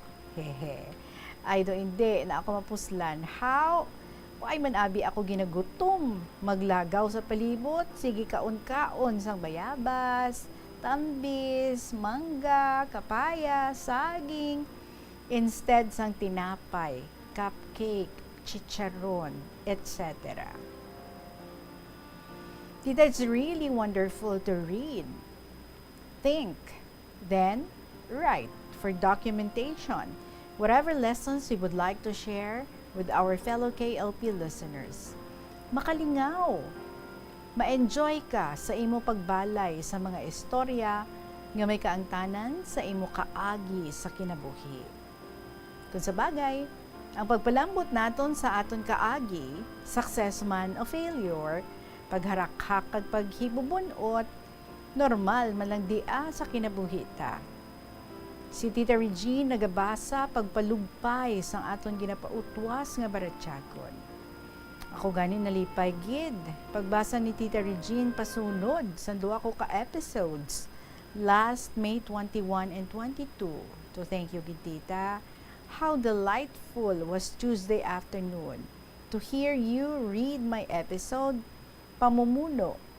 How colorful Wednesday afternoon to hear you read my episode Ikaw? Ano nga? Kundi nagseryoso naman kita kag nagkatawa, ha ha ha. I hope my fellow listeners will also develop the hobby of writing. For Writing by Francis Bacon makes an exact man. Ang gin-email ko nga 5 ka episodes, nabasa ro ng 4 kag may isa pang reserba. Kalingawan ta dumandia. Tita Regine, maski tama kay init, why man ang mga tawo nagapahuway paghiwat sang kafiestahan, kag waay man ang mga tawo nagapahuway pagpamiesta. Basta fiesta sa jagi na yan. Malipay gid man kita kung makashare sang aton handa nga pagkaon sa kafiestahan. Nadumduman ko, pag-transfer ko teach dya sa Iloilo. Ang amon balay sa boundary sang duha ka barangays. Naghanda kami sang kapiestahan ng Senyor San Isidro sa kaingod nga baryo nga amon ginaagyan kung magpabanwa kag mag-eskwela. About 15 years siguro ang amon nga paghanda asadto. Naghanda ang akon manghod nga teacher man sa ilang balay. Kag naghanda man ako sa amon nga ancestral house. Abi mo tita, do hindi ikaw lutlot pagbutang sa pagkaon sa lamesa. Tama kagutok. Bilugid abi namon nga pamilya ang mga bisita. Luwas sa upod namon nga mga maestra. So amon gindungan ang pagserbe sang panyaga para ang mga tawo hindi magsaylo-saylo sa duha ka balay. Mahagan-hagan ang kagutok. Pero gutok lang gihapon. Okay lang, malipay ikaw mag-share sang grasya, knowing that God will return double. Actually, nasakop ang amon balay sa pihak nga baryo. Si Senyor San Jose ang patron saint. Tiyambal ko sa akon manghod, ano aming mayad kung dya duman kita kay Senyor San Jose maghanda sang kafiestahan. Anyway, nakapaambit naman kita sang aton na dawat nga grasya sa aton pamilya. Approved without thinking. Ang sabat na. Gali, nakuha naman ang akon punto nga maghaganhagan ang amon mga bisita. Tinagambal pa ako nga very reasonable gitana nga maghanda kita sa kafiestahan ni Senyor San Jose nga patron saint sa aton nga baryo. So, we did the annual celebration the following years. Ang masadya pagitita, Sa ako na dumduman, may mga 3 pa ka grupo nga naghuron-huron sa gate sa balay. Nag-istorya sanda, habang ka isa, ay, kalinungman, ano ay tawo? Nagsabat ang babae, do ka ruya man, kung manuktok o kung manawag kita. Nagdalaga ng pinakatarso kananda pag magsinggit, may manog, hanggad kaayo, basi ibuntog ka mo. Kundi nagharap laag sanda, tudo ang dalagan, kag tuya naginarakak sa taramnan. Pate, Timothy Regine, wayit manog Dayo namangkot si nanay kung sino sa amon ang mapabanwa, kay mapabakal siya sang isda. Nagpabanwa dulang ang akon manghod, sakay sa iya service. Sabi mo tita, ginpadulog pagid ni S. Amon pa kaisa. Pagtuo sa akon manghod nga masakay siya pabanwa, gali, nag-greet man lang sang happy fiesta nga way handa sa kusina. Ti alina butaw bala nga naandan. Waay pangirakira, hambal ka manghod ko. Hulata ako, kay letsunan ko ikaw sang baka nga waay nagamama. Kag diguson ko ikaw sa isa ka balde, dalisay nga langgaw. Okay? Udayon niya gipaburhot ang service na. Kung korto ang pasensya mo, do mairitar ikaw sang linabot tao. Pero hindi man, sarapakon. Nga imo ikambyo ang piso mo sa ilang 25 centavos. So may diapagid nga sarwayon. Nakita sa magulang ko nga makapiraron magbalik-balik sa lamesa. Galiti mo nagapalipod lang sa kasagingan kag isuka ang ginaon na kag magkarga duman. Ay abno galito nga way nanda naman sunod-sunod mamiesta kag may isa ka tawo nag LBM ay way klabot sa CR. Kamo kahuruya bala. So gindali man ka imaw nakahugas, ginpaliguan sa bathroom kag magdiretso na kapauli. Dayon tita ang hubog, nagmaoy sa karsada. Doon nagapangampanya sang iya kandidatura. Tiyang kagahod sang video kay sa pihak, magtimbang sang karsada, hindi man basta-basta. Tido ano kuno di ang perwisyo sa imo isig katao, ang ila kalipay nahimo nga disturbo sa iba. Ti mayad bala di I called the barangay captain requesting him to call the policeman. Tigin pasakay sang pulis sa patrol car, kag tuya ginpaturog sa prisuhan, hindi nagtawhay ang barangay. So thank you, Tita Regine. Long live KLP, especially to you, Tita, and your family. I remain in B, sa Iloilo Province. TNB, basta ganun fiesta ang paghahambalan, duro kasadyagid, no? Kahit dito sa ano bala. And siguro sa inyong lugar, very well known. Nga kung fiesta na, do ka mo siguro ang may pinakadamo sang handa. That's why gina-attack ka mo sa mga people. And siguro ba si open house, no? Siyempre sa mga uma-uma, sa mga banwa-banwa, basta fiesta, ya open, gid man na sa tanan, no? Even hindi mo kilala. Kung ikaw magkatuto, pwede ka kapamiesta. Bisa wala ikaw sang kilala. May updan ka lang, ox na. But anyway, so it's good, ha? Sang nag-try ka mo nga, kay tiara ka mo, no? In between ka mo sa duwa ka mga barangay. So nag-try ka mo, nga sa patron saint naman, sa lain nga barangay, hiwato ng inyong fiesta. So mutuin, no? Sa mga nakaanad na yan, nga kay San Isidro, sila yan nagapamiesta dala sa inyo nga balay. During fiesta siguro, nagmatumato, nagkadto dito, pero do wala gahod. Sila nga nakita, do wala tawo. Sila nga nakita. But I am sure, no, sa gihapon, kung kay sino man nila nga patron saint, nagapadayon ka mo sa pagsaulog sa inyo kafiestahan dira. And ang inyo nga kafiestahan is one thing nga gina-look forward gid sang kadamaan dira sa inyo nga lugar. So continue doing it. Yes, no, that's the time para nga magkilitanay ka mo, mga old friends, and at the same time mga kaparyentihan, hindi bala. So kung tamaan gid kada mo, you feel no nga tamaan gid kada mo sang mga bisita, medyo ihagan-hagan. Daw pwede man na siguro, no? Hagan-hagan. But sa gihapon, masadya ang pagpamiesta. Thank you again sa Imo NB and to all of you sa aton dira nga mga viewers, sa aton dira nga mga listeners. Salamat gid for sharing again your time with me diri sa kahapon lamang program, especially sa mga nag-share sa ilang mga stories, kaya sa mga may plano man nga mag-share sa ilang mga istorya sa kabuhi, pwede gid paki-email nyo lang sa bombo_iloilo@bomboradio.info, or you write your stories and you send that sa kahapon lamang program, DYFM, Bombo Radio Iloilo, Sky City Tower, Mapa Street, Iloilo City. Magasunod lang si Toyang Ermitanya, followed by Provincial Jail and Dear Diary. So enjoy ang inyong mga paborito ng mga dramas. I'll be back again with you tomorrow. Beautiful Thursday tomorrow. Sa gihapon ninyo adlagad. Si Tita Regine para sa kahapon lamang program. Salamat, kid. Good afternoon and God bless.